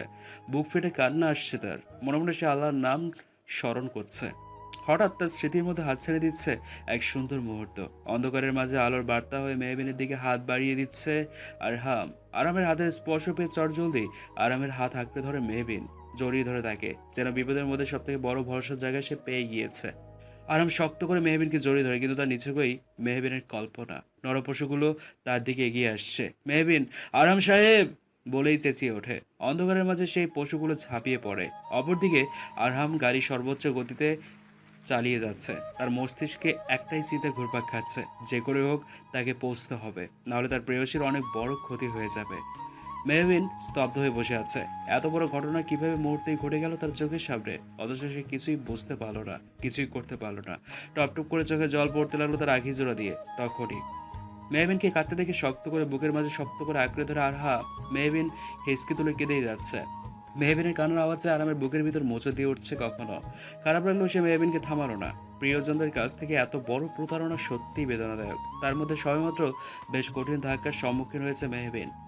তাকে নিজেকে সামলানোর সময়টুকু দেওয়া তো প্রয়োজন। মেহবিনের মনে পড়ে যায় কয়েক ঘন্টা আগের কথা। লোকগুলো এগিয়ে আসছিল মেহবিনের দিকে। তখনই সেখানে একজন ছেলে এসে বলে, বস তাড়াতাড়ি আসুন, পাশের রুমে আগুন লেগেছে। আগুন আগুন লাগার শব্দ শুনে ছেলেগুলো দৌড়ে পাশের রুমে ছুটে চলে যায়। মেহবিনের ভয়ে জড়সড় হয়ে বসে থাকে। তখনই সেখানে হুট করে লুকিয়ে অন্তু চলে আসে। অন্তুকে দেখে আরেকটু পিছিয়ে উঠে যায় মেহবিন। সে রাগে ক্ষিপ্ত হয়ে অন্তুর দিকে ঘৃণা দৃষ্টি নিক্ষেপ করে বলে, তুমি তুমি এখানে কেন এসেছো? আর কত ঘৃণা পেতে চাও তুমি? কি মজা দেখতে এসেছো কি করে আমাকে ধর্ষণ করে খুন করবে? সেই মজা নিতে এসেছো? আচ্ছা বসো বসো, ভালো করে বসে মজা দেখো। তোমার থেকে আর কি বা আশা করা যায়, বেঈমান একটা। মেহবিনের শেষের কথাগুলো বুক ছেদ করে উঠলো অন্তুর। তার মা ছাড়া তার কেউ নেই পৃথিবীতে। সেই মায়ের কঠিন রোগ ধরা পড়েছে, অনেক টাকা লাগবে। সেই টাকা জোগাড় করতে না পারলে তার মাকে বাঁচানো যাবে না। অন্তু যথাসাধ্য চেষ্টা করেছিল টাকা জোগাড় করার, কিন্তু সে ব্যর্থ হয়েছিল। তখন বিশাল এক অঙ্কের টাকার অফার পায় মিসেস জুলির কাছ থেকে। তখন নিজের বিবেক মনুষ্যত্বকে এক প্রকার বিসর্জন দিয়ে নিজের প্রাণের প্রিয় বেস্ট ফ্রেন্ডকে তার শত্রুদের হাতে তুলে দেয় সে। কিন্তু মনের এক কোণে অনুতপ্তের এক আলোর রেশ ফুটে ওঠে। মেহবিনের থেকে বেইমানির কটাক্ষ বাণী শুনে নিজেকে সামলাতে পারেনি সে। ছুটে চলে এসছে সে। পাশের ঘরে আগুন দিয়ে সে নিজেই লাগিয়েছে। সে জানে তার মা যদি জানতে পারে তার মেয়ে একজন মেয়ের জীবনের বিনিময়ে পাওয়া টাকা থেকে তার চিকিৎসা করাচ্ছে, তাহলে তো অন্তুর মা এমনিতেই মারা যাবে। সবকিছু ভেবে দীর্ঘশ্বাস ফেলে অন্তু মেহবিনের কাছে গিয়ে মেহবিনের বাঁধন খুলতে খুলতে বলে, আমি জানি বোন, আমি তোর চোখে একজন বেঈমান, নিকৃষ্ট একজন মেয়ে। আমি লোভী, আমি জানি। কিন্তু শেষ সময় এসে আমার বিবেক আমাকে এখানে অবধি আসতে বাধ্য করেছে। তুই যত তাড়াতাড়ি সম্ভব আমার সাথে চল, আমি তোকে তোর আরাম সাহেবের কাছে পৌঁছে দিব। দয়া করে আমার কথাটা শোন প্লিজ। মেহবিন এক হেঁচকায় অন্তুর হাত সরিয়ে দিয়ে অন্তুর গালে ঠাঁটিয়ে জ্বর বসিয়ে দিয়ে বলে, লজ্জা করে না এই মুখ আমার সামনে আসতে? তুই তো বেস্ট ফ্রেন্ডের নামের কলঙ্ক। তোকে থু মারতে ইচ্ছে করছে। কি করে ভাবলি আমি তোকে আবারও বিশ্বাস করব? এখানে থাকলে এমনিতেও তোকে মরতেই হবে মেহু। প্লিজ, পিছনে একটা দরজা আছে, জলদি বেরিয়ে যা। মেহবিন এবং অন্তুর কথা কাটির মাঝে অন্তু শুনতে পায় সেই ছেলেগুলোর পায়ের আওয়াজ। সেই ছেলেগুলো আসছে। অন্তু মেহবিন হাত টেনে একেবারে জোর করে পেছনের দরজা দিয়ে এক প্রকার ধাক্কা দিয়ে বলে, মেহু, তুই এক্ষুনি পালিয়ে যা। কিন্তু অন্তু, কোনো কিন্তু না, পালিয়ে যা মেহবিন, সময় নেই, না হলে ওরা মেরে ফেলবে তোকে। প্লিজ চলে যা, আল্লাহর কসম তুই চলে যা। আমি ওদের হয়ে কাজ করেছি, ওরা আমার কিছু করবে না, তুই দয়া করে পালিয়ে যা। ততক্ষণে ছেলেগুলো রুমে ঢুকে চিল্লিয়ে বলে। কি হচ্ছে এখানে? ছেলেগুলো কণ্ঠ শুনে মেহবিনের মুখের ওপর দরজা লাগিয়ে দিয়ে সেই দরজার সামনে ভয়ে ভয়ে দাঁড়িয়ে থাকে অন্তু। ছেলেগুলো মেহবিনকে না দেখে খেপে যায় এবং অন্তুকে দেখে তাদের বুঝতে বাকি থাকে না অন্তুই সব কাণ্ড ঘটিয়েছে। একজন ছেলে অন্তুর গাল চেপে ধরে। কুত্তার বাচ্চা, কি করলি তুই এটা? আমাদের থেকে এত মোটা অঙ্কের টাকা নিয়ে আমাদের সাথে বেমানি করলি? আরেকজন চেলাও সাথে তাল মিলিয়ে বলে। সলি একটা তুমকো সাপ। অন্তু নিজের মুখ ছাড়িয়ে চেঁচিয়ে বলে ওঠে। হ্যাঁ, নিয়েছি টাকা। টাকা লোভে আমি অন্ধ হয়ে নিজের মনুষ্যত্বকে এক প্রকার হারিয়ে ফেলেছিলাম, কিন্তু এখন আমি যা করেছি একদম সঠিক করেছি, তাতে আমার বিন্দু মাত্র আক্ষেপও নেই। সেই ছেলেটি অর্থাৎ মন্টু চেঁচিয়ে বলে। এত চেস, এত কিছুর পরেও শালিকে ভালো করে ধরে ফেলতো না। ওর তেজ আমি আসে কমাবো। এমনিতে ওই মেয়ে তো হাতের বাইরে চলে গিয়েছে, খুঁজেও লাভ হবে না, কিন্তু একে কিছুতেই ছাড়া যাবে না। আমাদের করা এতদিনের পরিকল্পনা ভেসে দিয়েছে। ও কিভাবে সমাজে মুখ দেখায় আমিও দেখব। মন্টুর কথার সাথে সকলে তাল মিলিয়ে হিংস্র পশুর ন্যায় এগিয়ে যায় অন্তুর দিকে। অপরদিকে মেহবিনের উপায় না পেয়ে দৌড়তে থাকে। সে জানে না সে কোথায় যাচ্ছে, কিন্তু তাকে যে করে হোক আরামের সাথে যোগাযোগ করতেই হবে। অন্তুর যাই বলো, সে জানে অন্তুর জীবন কতটা ঝুঁকিপূর্ণ, অন্তুকে বাঁচাতেই হবে তাকে। সে বেমানি করলেও শেষ পর্যন্ত নিজের বিবেকের তাড়নায় পড়ে মেহবিনকে বাঁচিয়েছে। তাকেও যে করে হোক অন্তুকে বাঁচাতে হবে। হাঁটতে হাঁটতে মেহবিন এক গাড়ির সামনে চলে আসে। মেহবিনকে দেখে আরাম গাড়ির ব্রেক কষে পেছনে পুলিশের ফোর্সের গাড়িগুলো ছিল। গাড়ি থেকে আরাম বেরিয়ে আসে। আরামের সঙ্গে মায়েরা এবং আরিয়ানও বেরিয়ে আসে। আরামকে দেখে এক দৌড়ে ছুরিকে আরামকে জড়িয়ে ধরে জোরে জোরে নিঃশ্বাস ফেলতে ফেলতে হাঁপাতে থাকে মেহবিন। মেহবিনকে দেখে যেন কলিজায় পানি চলে আসে আরামের। তার প্রেয়সীকে সে পেয়েছে। মহান আল্লাহর কাছে লাখ লাখ শুকরিয়া জানায় সে। অতঃপর আরাম মেহবিনের গালে হাত রেখে বলে, মেহু, তুমি ঠিক আছো তো? এইভাবে হাঁপাচ্ছ কেন? আর সেই গুন্ডাগুলো কই যারা তোমাকে কিডন্যাপ করেছিল? মেহবিন জোরে জোরে নিঃশ্বাস নিতে নিতে বলে, আমাদের সময় নেই আরহাম সাহেব, দ্রুত চলুন, না হলে অন্তুকে ওরা মেরে ফেলবে। প্লিজ চলুন। আরিয়ান উত্তেজিত হয়ে বলে। ওরা অন্তুকে মেরে ফেলবে মানে? কারা মেরে ফেলবে? কোথায় অন্তু? মায়েরা আরিয়ানকে শান্ত করে মেহবিনকে জানায় সে যেন তাদের সেখানে নিয়ে যায়। মেহবিন আরামসহ সকল পুলিশ ফোর্সকে নিয়ে সে ডেরায় পৌঁছে যায়। পুলিশ এসে শুনে মন্টু তার চেলাপেলা এবং মিসেস জুলি পালিয়ে যেতে চায়, কিন্তু তারা ব্যর্থ। পুলিশ এসেই তাদের অ্যারেস্ট করে ফেলে। মিসেস জুলি একবার আরাম এবং মেহবিনের দিকে তাকায়। মেহবিন ঘৃণায় মুখ সরিয়ে ফেলে। তাদের পুলিশের গাড়িতে ওঠানোর সাথে সাথেই আরিয়ান, আরহাম, মেহবিন এবং মায়েরা সেই রুমে ছুটে যায় যেখানে অন্তুকে রাখা হয়েছিল। মেহবিন রুমে গিয়েই মুখ চেপে চিৎকার করে ওঠে। আশেপাশে ছেঁড়া জামা কাপড় ছড়িয়ে ছিটিয়ে আছে। পাশে রয়েছে রক্তাক্ত নিস্তেজ অন্তুর দেহখানা। মানুষ রূপে সেই পশুগুলো ছিঁড়ে ছিঁড়ে খেয়েছে অন্তুকে। অন্তু পিটপিট করে মেহবিনের দিকে তাকিয়ে আছে। আরিয়ানা এক মুহূর্তের জন্য থমকে যায় নিজের প্রিয় মানুষের এমন করুণ দশা দেখে। মেহবিন কাঁদতে কাঁদতে নিজের ওড়না নিয়ে এগিয়ে যায় অন্তুর দিকে। আরিয়ানও নিজেকে সামনে নিজের গায়ের ব্লেজারটুকু ভালো করে অন্তুর গায়ে জড়িয়ে রাখে। তার আখি জোড়াও অশ্রুসিক্ত হয়ে উঠেছে। অন্তু মেহবিনের হাতখানা চেপে কাঁপা কাঁপা গলায় শুধায়, সত্যি আজ আমি আমার বেইমানির শাস্তি পেয়ে গেলাম মেহু। অন্তুর পরিণতির কথা ভাবতেই ফের কেঁদে ফেলে মেহবিন। আরাম তাকে বুকে আগলে রেখেছে। এত কিছুর মধ্যে মেহবিন বেশ বড় একটা ট্রমার মধ্যে রয়েছে। সকলে মিলে কিছুক্ষণ আগে অন্তুকে হসপিটালে নিয়ে এসছে। আরিয়ান তার সর্বোচ্চ দিয়ে অন্তুর চিকিৎসা করেছে। অন্তুর অবস্থা বেশ খারাপের দিকেই চলে যাচ্ছে। মায়েরা মিসেস জুলি এবং সেই ধর্ষকদের থানায় নিয়ে গিয়েছে। অন্তুর অবস্থা দেখে মেহবিন নিজেকে সামলাতে পারছিল না। তাই আরহাম মেহবিনকে হসপিটালের বাইরে বাগানে নিয়ে আসে। সে কিছুক্ষণ পরে আরহামের মেহবিনকে সোজা করে বসিয়ে শান্ত গলায় বলে, স্টপ জান, আর কাঁদবে না। অনেক কেঁদেছো তুমি। তুমি কি বোঝো না? তুমি কাঁদলে আমার বুকে ব্যথা হয়, যন্ত্রণা হয়, বেশ অদ্ভুত যন্ত্রণা হয়। কথাটি বলেই মেহবিনের থুতনি উঁচু করে পরম আদরে ভালোবাসে স্পর্শ এঁকে দেয়। মেহবিন কিছুটা শান্ত হয়। আরহাম আলতো সুরে প্রশ্ন করে, এখন কেমন লাগছে? ঠিক আছো তো? এখন কিছুটা বেটার লাগছে। মেহবিনের উত্তরে আরহাম মেহবিনের হাত ধরে অনুনয়ের স্বরে বলে, যে কোনো সম্পর্কের শিকড় হচ্ছে বিশ্বাস। সেই বিশ্বাসের শিকড় যদি একবার নড়ে যায়, সেই সম্পর্ক ভিত্তিহীন হয়ে যায়। ভালোবাসার থেকেও বিশ্বাসের মূল্য বেশি, প্রেয়সী। আরহামের কথাগুলো শুনে নীরবে আখিজোড়া বুঝে কিছুক্ষণ ভাবতে লাগলো মেহবিন। আজ যদি সে আরামের ওপর একটু ভরসা করে বিয়ের দিন পালিয়ে না যেত, তাহলে এমন কিছু ঘটতোই না। অন্তর এই পরিণতির জন্য তো সে নিজেও দায়ী। মেহবিনের ভাবনার মাঝেই আরাম ফের বলে, একটা অনুরোধ রাখবে প্রেয়সী? যতই কঠিন মুহূর্ত আসুক, আমার উপর বিশ্বাস হারাবে না। তোমার আরহাম সাহেব সব সময় আমাদের ভালোবাসার হেফাজত করবে। মেহবিন নাক টেনে হেঁচকি তুলে কেঁদে দেয়। বুক ফেটে কান্না আসছে তার। মানুষটা তাকে কতটা ভালোবাসে, শুধুমাত্র তাকে তার শত্রুদের নজর থেকে রক্ষা করার জন্য দিনের পর দিন নিজের ভালোবাসাকে লুকিয়ে বিয়ের মিথ্যে নাটক করে গিয়েছে। অথচ মেহবিন শুধুমাত্র তাকে ভুলই বুঝে গিয়েছে। মেহবিন কিছুক্ষণ স্থির থেকে কান্না থামিয়ে আরামের সাথে অন্তুর ক্যাবিনের সামনে যায়। কাচের ফাঁক থেকে অন্তুর নিস্তেজ মুখশ্রীখানা দেখা যাচ্ছে। অক্সিজেন দেওয়া হয়েছে অন্তুকে, শরীরে রক্তের পরিমাণও কম দেখা যাচ্ছে। আরিয়ান তো সর্বোচ্চ চেষ্টা দিয়ে অন্য ডক্টরদের সাথে নিয়ে চিকিৎসা করে যাচ্ছে অন্তুর, যেন অন্তুকে বাঁচানো যায়। কিন্তু অন্তুর অতিরিক্ত রক্তক্ষরণ হয়ে গিয়েছে। মানুষরূপী পশুগুলো অন্তুর ধর্ষণের পরে তাকে বেশ কিছুক্ষণ ছুরি দিয়ে আঘাত করেছে। আরিয়ান একের পর এক ইনজেকশন পুশ করে যাচ্ছে অন্তুর শরীরে। বেশ কয়েক ব্যাগ রক্ত ইতিমধ্যে অন্তুর শরীরে দেওয়া হয়েছে, কিন্তু তেমন সুবিধা হচ্ছে না। আরিয়ানের অবস্থা পাগলের মতো হয়ে যাচ্ছে। সময় যত গড়াচ্ছে অন্তুর অবস্থা ততই অবনতির দিকে যাচ্ছে। মেহবিন কাচের ফাঁক থেকে সবকিছু দেখে বিড়বিড়িয়ে বলে, সব আমার দোষ, আমার। আজ অন্তুর কিছু হয়ে গেলে আমি অন্তুর মাকে কি করে জবাব দিব? আমিও তো দোষী। আমার বন্ধুটা আমার জন্য শেষ হয়ে যাবে, তাহলেও তো আমিও খুনি। মেহবিনের কথা শুনে আরহাম মেহবিনের বাহু চেপে শক্ত গলায় বলল, এইসব কি বলে যাচ্ছ মেহবিন? এইখানে তোমার দোষ কোথায়? ওই ধর্ষকরা আজ অন্তুর এই অবস্থার জন্য দায়ী। তার জন্য ওরা যথাযথ শাস্তি পাবে। কিন্তু ওর টার্গেট তো অন্তু ছিল না আরহাম সাহেব, আমি ছিলাম। আমাকে বাঁচাতে গিয়েই অন্তুর এই অবস্থা। আমি দোষী আরহাম সাহেব। অন্তু যদি না বাঁচে কি হবে আরহাম সাহেব? আমি অন্তুর মাকে কি জবাব দেব? মেহবিন কথাগুলো বলতে বলতে মাটিতে বসে মাথায় হাত দিয়ে চিৎকার করে কেঁদে ওঠে। আরহামও মেহবিনের পাশে বসে মেহবিনের গালে হাত রেখে বলে, লিসেন মেহবিন, আমার কথা বোঝার চেষ্টা করো তুমি।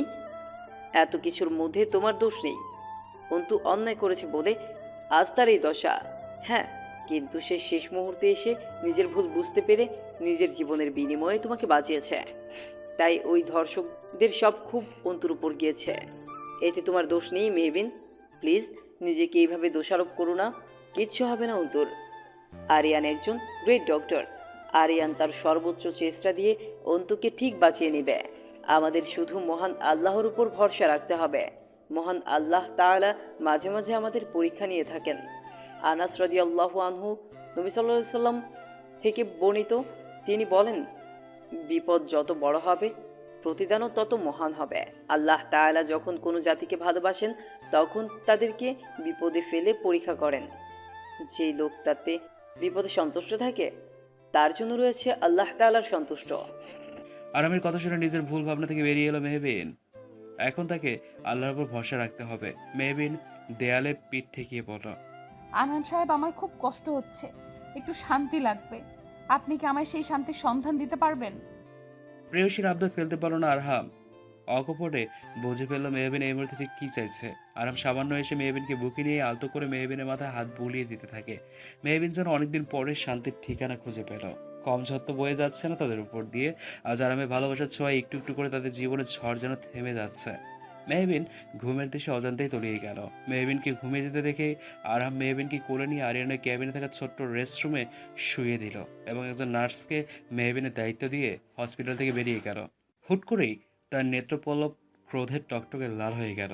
আর যাদের জন্য মেহবিন এত কষ্ট পাচ্ছে, একটি মেয়ের জীবন আর যাদের জন্য ঝুঁকিতে, তাদের সে কিছুতেই ছাড়বে না। মায়েরা অফিসের বসে মিসেস জুলির একের পর এক ফাইল চেক করছে। তাকে রিমান্ডে নেওয়া হয়েছে এবং সেই ছেলেগুলোকে মায়ের পাশের রুমে রাখা হয়েছে, যেখান থেকে শোনা যাচ্ছে সেই ছেলেগুলোর ভয়ঙ্কর আর্তনাদ। সেই আর্তনাদ শুনে মায়ের অধরের কোণে বাঁকা হাসি ফুটে ওঠে। অফিসার আরহাম হাসান তালুকদারের হাতে পড়েছে তারা। আরহাম তার কাঠের লাঠি দিয়ে সব কয়টা ধর্ষকদের ইচ্ছে মতো বেড়ে যাচ্ছে। যতবারই তার চোখের সামনে মেহবিনের অসহায় মুখশ্রী এবং অন্তুর সেই রক্তমাখা নিস্তেজ দেহখানা ভেসে উঠছে, ততবারই তার মস্তিষ্কে রক্ত চেপে উঠেছে। অন্যান্য পুলিশেরাও আরামের ভয়ঙ্কর রূপ দেখে কেঁপে উঠছে। আরাম সেই মন্টুর বুক বরাবর লাথি মেরে গর্জন করে বলে ওঠে, জানোয়ার, তোদের সাহস হলো কি করে আমার বউকে স্পর্শ করার? তোরা আমার ফুলের মতো পবিত্র বউকে কলুষিত করতে চেয়েছিলি। কাপুরুষরা, আমাকে কিছু করতে পারলি না বলে অন্তুর মতো মেয়েটাকে। আর আমার কিচ্ছু বলতে পারো না। পা থেকে মাথা অবধি নিজের ক্ষোভ ছাড়তে লাগলো। দর্শকগুলো মার খেয়ে একেবারে রক্তাক্ত হয়ে নিস্তেজ হয়ে রয়েছে। আর আমার জন্য চুলের মুঠি ধরে চিৎকার করে পড়ে, আজ তোদের এমন অবস্থা করব যেন তোদের অবস্থা দেখে কোনো অমানুষ যেন কোনো মেয়েকে ধর্ষণ করে তো দূর, কোনো মেয়ের দিকে বাজে দৃষ্টিতে তাকানোর সাহস না পায়। প্রায় 2 ঘন্টা পরে আরাম বেরিয়ে একজন সাব ইন্সপেক্টরকে নির্দেশ দেয়, ওদের কোনো রকম চিকিৎসা করা হবে না, এইভাবেই পুষতে থাকবে নরকের কীটগুলো। ওদের এই অবস্থার ছবি তুলে মিডিয়াতে পাঠিয়ে দিন, আমি ওদের ব্রেকিং নিউজে দেখতে চাই। গরেড। অফিসার আরামের আদেশ শুনে দ্রুত পাশের রুমে চলে যায়। আরাম মায়ের ক্যাবিনে গিয়ে বসে। মায়েরা এক পলক আরামের দিকে তাকিয়ে প্রশ্ন করে, মিসেস জুলিকে জিজ্ঞাসাবাদ কি তুমি করবে আরহাম? তিনি পাশের রুমেই অপেক্ষা করছেন। আরাম বাঁকা হেসে জবাব দেয়, অবশ্যই ওনার সাথে আমার বিশেষ জিজ্ঞাসাবাদ পর্ব সারতে হবে, অনেক পুরনো হিসাব চুকাতে হবে, তাই না? আজ যা কিছু হয়েছে সব কিছুর জন্য ওই জঘন্য মহিলাটি দায়ী। অন্তুর মায়ের অসুস্থতার সুযোগ নিয়ে দিনের পর দিন অন্তুকে ইউজ করে গেছে, আমার থেকে আমার প্রেয়সীকে কেড়ে নিতে চেয়েছে। আজ ওনাকে সব কিছুর জবাব দিতে হবে। বলেই আরাম উঠে দাঁড়ায়। আরিয়ান হতাশ হয়ে অন্তুর পাশে বসে পড়ে। অন্তুর অবস্থা অবনতির দিকে। অন্যান্য ডক্টররা এক প্রকার হাল ছেড়ে দিয়েছে। অন্তুর বেঁচে থাকার আশা একবারেই নেই। আরিয়ান তা বুঝতে পেরেও মানতে চাইছে না। আরিয়ান অন্তুর হাত ধরে কান্না মিশ্রিত গলায় বলে ওঠে, অন্তু, কেন করলে এমন? কি অদ্ভুত দেখো, আজ এত কিছুর পরেও তোমার উপর বিন্দুমাত্র ঘৃণা আসছে না। কতজনই বা পারে নিজের ভুলটাকে এভাবে শুধরে নিতে, নিজের জীবনের বিনিময়ে অন্যকে বাঁচিয়ে তুলতে? সত্যি তুমি অনন্যা, একবার চোখ মেলে তাকাও। আরিয়ান কথাটি বলেই পরম যত্নের সাথে অন্তুর মাথায় হাত বোলায়। মেয়েটি নিজের মায়ের জন্য মিসেস জুলির কথা এতদিন কাজ করে এসেছে, তবুও শেষ পর্যন্ত নিজের ভুলটাকে বুঝে মেহবিনকে বাঁচিয়ে নিজের জীবনকে মৃত্যুর দিকে ঠেলে দিয়েছে। অন্তুর জন্মের সময় তার বাবা মারা যায়। ছোট থেকে একা মাকে নিয়ে সংগ্রাম করে যাচ্ছে সে। নিজে কষ্ট করে টিউশনি করিয়ে পড়াশোনা চালিয়ে গিয়েছে। আরিয়ানের মনে সবটুকু জোরে অন্তু এই কয়েকদিন বেশ ভালোভাবে জায়গা করে নিয়েছিল। অন্তু যেদিন প্রথম আরিয়ানের বাসায় এসেছিল তখনই আলাদা এক ভালো লাগে কাজ করছিল অন্তুর প্রতি আরিয়ানের। আজও সেই কথা মনে পড়ে গেল। অধরের কোণে মুচকে হাসি ফুটে উঠল আরিয়ানের। আরিয়ানকে বোকা বানাতে গিয়ে নিজেই মেঝেতে গিয়ে পড়ে গিয়েছিল অন্তু। তা দেখে আরিয়ানের সেই কি হাসি, বাঁকা দাঁতের হাসির সৌন্দর্যে সেদিন অন্তু মুগ্ধ হয়ে গিয়েছিল। অথচ আজ সেসব দিন অতীত, সুখময় এক অতীত। আরাম মিসেস জুলিকে যেখানে রাখা হয়েছে সেখানে চায়। আরামকে দেখে তার ছেলে এক হাসি দেয় মিসেস জুলি। আরামের আখি জোড়া দিয়ে যেন আগুনের গোলা বের হচ্ছে। মহিলা না হলে এতক্ষণে মিসেস জুলিকে গলা টিপে মেরে দিত। আজ মিসেস জুলির মতো জঘন্য মহিলার জন্য এতগুলো জীবন বিপন্ন। আরাম এবং মেহবিন এতদিন আলাদা ছিল। এমনকি অন্তর এমন করুণ পরিণতির জন্য মিসেস জুলি দায়ী। আরাম মিসেস জুলির সামনে দাঁড়িয়ে হাত মুঠো করে শক্ত গলায় বলল, কেন আপনার নোংরা গেমে অন্তুর মতো মেয়েকে ইউজ করলেন? আজ মেয়েটা মৃত্যু পথযাত্রী। আরামের প্রশ্নে মিসেস জুলি বলে ওঠে, ব্যাসরি অন্ত ভেবেছিল আমি শুধু তোমার থেকে মেহবিনকে আলাদা করতে চাই, মেহবিনকে নিজের কাছে নিয়ে আসব। তাই তো টাকার বিনিময়ে আমার হয়ে এতদিন ধরে কাজ করে এসেছে। কিন্তু যখনই সে জানতে পারে আমি মেহবিনকে মেরে ফেলবো, বন্ধুত্বের টানে একবারে ছুটে এসে আমার সব প্ল্যানে জল ঢেলে দেয়। ব্লাডি কাল। তাই আমার ছেলেরা তাকে তার যথার্থ শাস্তি দিয়েছে। আরাম খেপে গিয়ে টেবিলে জোরে বাড়ি দিয়ে বলে, এতটা জঘন্য মানুষ কি করে হয়? নিজের ভাইয়ের মেয়েকে শেষে কিনা আপনি ধর্ষণ করিয়ে মেরে ফেলতে চাইছিলেন। এতটা নির্মম কি করে হলেন আপনি? আপনাকে নিজের খালা ভাবতেও আমার ঘৃণা হচ্ছে। মিসেস জুলির সঙ্গে সঙ্গে চেঁচিয়ে জবাব দেয়, কিসের ভাইয়ের মেয়ে? হ্যাঁ, ওই মেয়ে কোনো আমার ভাইয়ের মেয়ে না। আফজাল হোসেন আমার সৎ ভাই, আর ওই মেহবিন আমার সৎ ভাইয়ের মেয়ে। তোমার মাও তো আমার সৎ বোন। সৎ কখনো আপন হয় না। শুধুমাত্র আমি নিজের পছন্দে পালিয়ে বিয়ে করেছি বলে আমাকে সব সম্পত্তি থেকে বঞ্চিত করেছে আকবর। আমি দ্বিতীয় পক্ষে ছিলাম বলে তোমার মা মামারা সব সময় নিজের কৃতিত্ব ফলাতে চেয়েছে আমার উপর।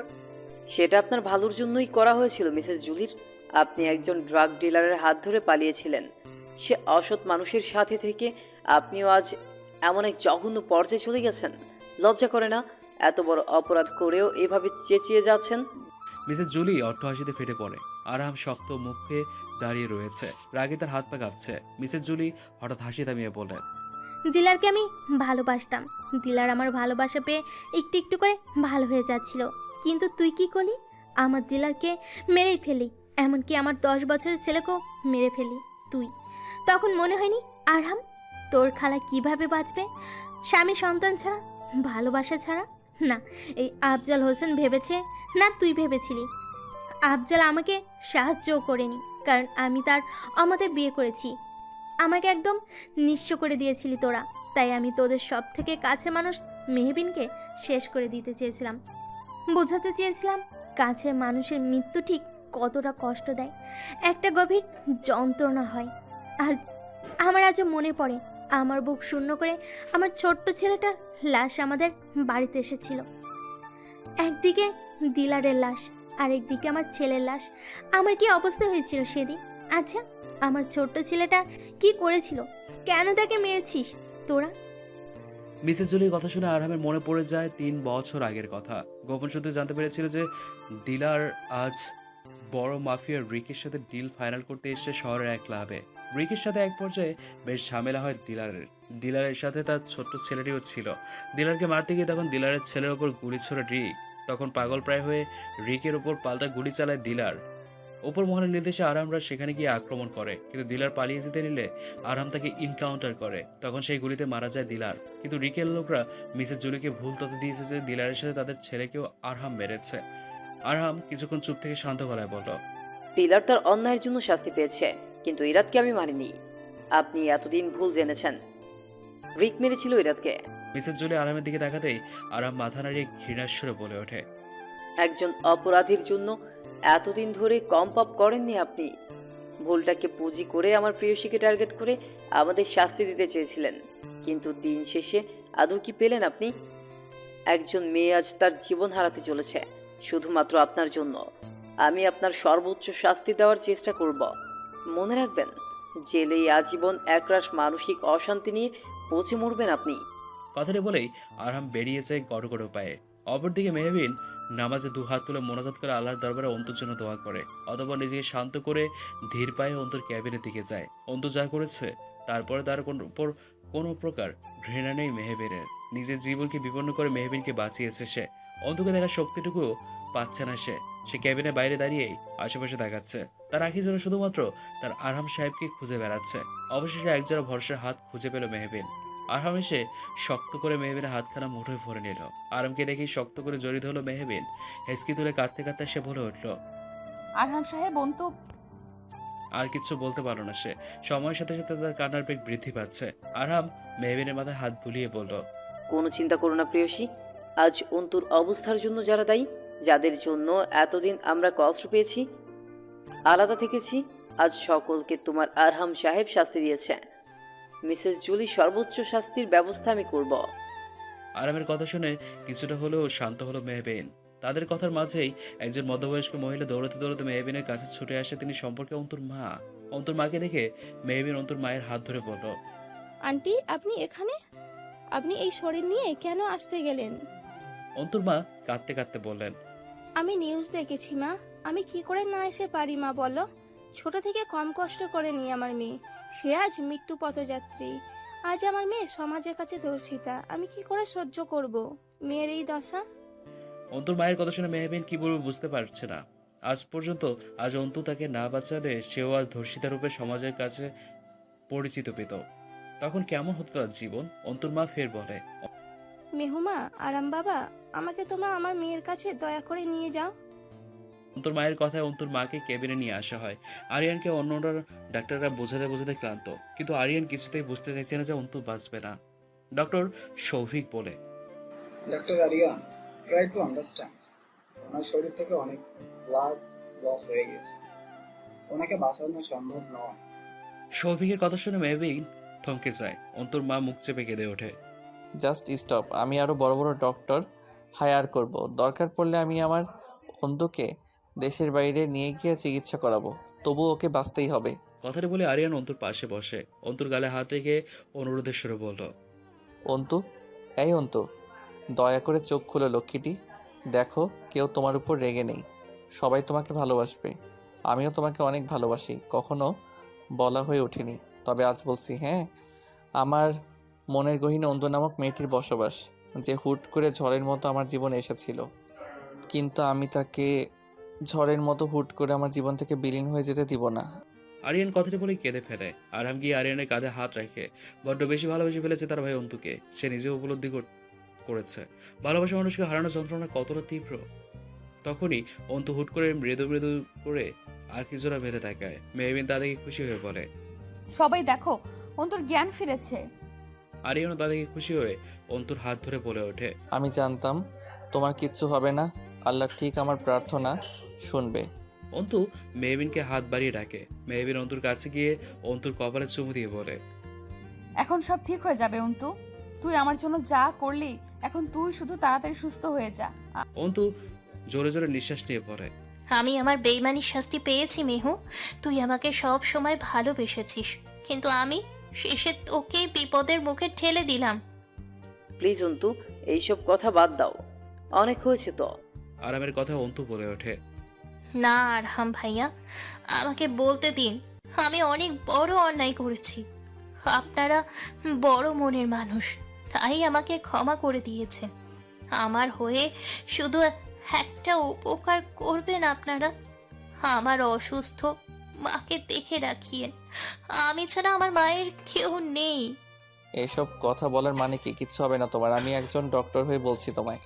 আরিয়ানের কথায় অন্তু আলতো হেসে জবাব দেয়। সময় আজ বড্ড কম আরিয়ান ভাইয়া। অন্তুর কথা শুনে সকলে অবাক হয়ে ওঠে। সময় কম মানে? কিচ্ছু হবে না তোমার। আমি তোমায় আগলে রাখবো আমার মনের গহীনে, রেখে দিব আজীবন। আমি তো সব সময় আপনার মনের গহীনেই ছিলাম, আছি, আজীবন থেকে যাব। এখন আমাকে আমাদের ক্ষণিকের ভালোবাসার স্মৃতিকে নিয়ে বিদায় নিতে হবে। বিচ্ছেদ যে আসন্ন। আমাদের ভালোবাসার কাছে দুনিয়ার সকল বিচ্ছেদ ফিকে হয়ে যাবে অন্তু। তুমি থেকে যাও শুধু। থেকে গেলাম আপনার হয়ে, কথা দিলাম। আমি না থাকলেও আপনি সর্বদা আমায় ক্ষণে ক্ষণে প্রকৃতির মধ্যে উপলব্ধি করবেন। ভালোবাসি, বড্ড বেশি ভালোবাসি আপনাকে। আমি বেইমানি করলেও আপনার ভালোবাসায় কোনো মিথ্যে ছিল না আরিয়ান ভাইয়া। আরিয়ান শুধু চুপচাপ হাত মুঠো করে অন্তুর কথা শুনে যাচ্ছে। হুট করে অন্তুর শ্বাসকষ্ট বেড়ে যায়। চোখে মুখে ভয়ঙ্কর অন্ধকার হানা দিচ্ছে। মৃত্যু যে আজ তার আসন্ন তা নিয়ে কোনো সন্দেহ নেই। তবুও বহু কষ্টে সে আরিয়ানের দিকে হাত বাড়িয়ে অনুনয়ের সুরে বলে, শেষবারের মতো আমায় একটু ভালোবাসা দিবেন আরিয়ান। আমার চেয়ে আপনার ভালোবাসা বড্ড বেশি প্রয়োজন। আরিয়ান ছুটে গিয়ে শক্ত করে অন্তু করে বুকে জড়িয়ে পরম ভালোবাসা দিয়ে ললাটে ভালোবাসার স্পর্শ রেখে দিয়ে বিড়বিড়িয়ে পড়ে, তোমায় আমি হৃদ পাঁজারে আবদ্ধ করে রাখবো, কোথাও যেতে পারবে না তুমি। অন্তু মুচকি এসে আরিয়ানের শার্টের কলার চেপে ধরে আস্তে আস্তে আরিয়ানের বুকে ঢলে পড়ে। তার শরীর ধীরে ধীরে ঠান্ডা হয়ে আসে। স্পন্দন থেমে যায়। আরিয়ান তা উপলব্ধি করতে পারে। আরিয়ানের আঁখি জোড়া বেয়ে টুকটুক করে জল পড়ে। অন্তু নিবদ্ধ আঁখি জোড়াতে গড়িয়ে পড়ে। মেয়ের মৃত্যুতে অজ্ঞান হয়ে পড়ে অন্তুর মা। আরামও মাথা চেপে বসে পড়ে। মেহবিন স্তব্ধ হয়ে পড়ে। মায়েরা এসে এমন দৃশ্য দেখে কেঁদে ফেলে। আরিয়ান অন্তর মৃতদেহকে আঁকড়ে ধরে বসে থাকে। হুট করে কারো হাতের শীতল স্পর্শে কেঁপে উঠতে নিজের শাড়ি খামচে ধরল মেহবিন। আখিজোর অদ্ভুত ভালো লাগা নিয়ে নিবদ্ধ করে ফেললো। কারণ সে জানে বরাবরের মতো তার সামনে তার ভালোবাসার মানুষ, তার আরহাম সাহেব রয়েছে। আরহাম হাত বাড়িয়ে মেহবিনের ললাটের চুমু দিয়ে ললাটের টিপখানা ঠিক করে দিল। হলুদ রঙের শাড়ি, তার সাথে কাঠগোলাপের গয়নাতে অপরূপ সুফ্রের ন্যায় সৌন্দর্য ফুটে উঠেছে তার প্রেয়সীর মুখশ্রীতে। মুখে নেই কোনো আলাদা কৃত্রিম সাজের ছোঁয়া। আরামের নির্দেশে মেহবিনের মুখশ্রীতে কোনো প্রকার কৃত্রিম মেকআপের প্রহ্লাদ দেওয়া হয়নি। সাধারণ সাজের মাঝে অসাধারণ সৌন্দর্য ফুটে ওঠে মেহবিনের। আজ মেহবিন এবং আরামের গায়ে হলুদ। হ্যাঁ, আজ শত বাধা অতিক্রম করে আবারও এক হতে চলেছে তারা। অন্তু মারা যাওয়ার 3 মাস পেরিয়ে গিয়েছে। এই 3 মাসে মেহবিন নিজের বাড়িতেই ছিল তার বাবার সাথে। কারণ সামনে তার ইয়ার চেঞ্জ পরীক্ষা ছিল। শিরিন বেগম ঠিক করেছিলেন পরীক্ষা শেষে অনুষ্ঠান করে ঘরের বউকে স্বীকৃতি দিয়ে ঘরে তুলবেন। অন্তু চলে যাওয়াতে সকলের মনের উপর বেশ প্রভাব পড়েছিল। বিশেষ করে আরিনের উপর বেশি ক্ষতিকর প্রভাব পড়ে। সে এক প্রকার ছন্নছাড়া হয়ে গিয়েছে। যদিও সকলের সামনে নিজেকে ঠিক দেখালেও দিন শেষে রাতের অন্ধকারে অন্তুর বিরহে তার বুক কেঁদে ওঠে। অভ্র অস্ট্রেলিয়াতে চলে গিয়েছে। সেই ধর্ষক এবং মিসেস জুলি এখনো জেলে। তাদের রায় এখনো আদালতে দেয়নি। তবে কেস চলছে। সব মিলিয়ে সব প্রতিকূলতাকে কাটিয়ে আরহাম এবং মেহবিনের কালকে আবারও বিয়ে সম্পূর্ণ হবে। মেহবিনের ঘরে তার কাজিনরা তাকে সাজিয়ে চলে গিয়েছে। তখনই সকলের অগোচরে সেখানে হুট করে আরহাম চলে আসে। আরহামের ছোঁয়ায় মেহবিনের লজ্জায় মুখ ফিরিয়ে চলে যেতে নিলে আরহাম মেহবিনের হাত খপ করে ধরে তার মুখ মেহবিনের কানের নিকট নিয়ে ফিসফিসিয়ে আওড়ালো। ওগো হৃদয় হরণী, আমার হৃদয়খানা চুরি করে পালিয়ে যাচ্ছ? ভুলে যেও না, অফিসার আরহামের চোখ ফাঁকি দেওয়া এত সহজ না। আমি চুরি করেছি আপনার হৃদয়? ইস, বললেই হলো। মেহবিন কিছুটা তুতলিয়ে কথাটি বলে মেঝের দিকে তাকিয়ে বলল। আরহাম মেহবিনকে টেনে মেহবিনের ললাটে থাকা কেশগুলো আলতো করে সরিয়ে কানে গুঁজে দিয়ে বলল। চুরি তো অবশ্যই করেছ, তাও আবার বিরাট চুরি, হৃদয় হরণের মতো চুরি। এর শাস্তি বেশ কঠিন হবে কিন্তু।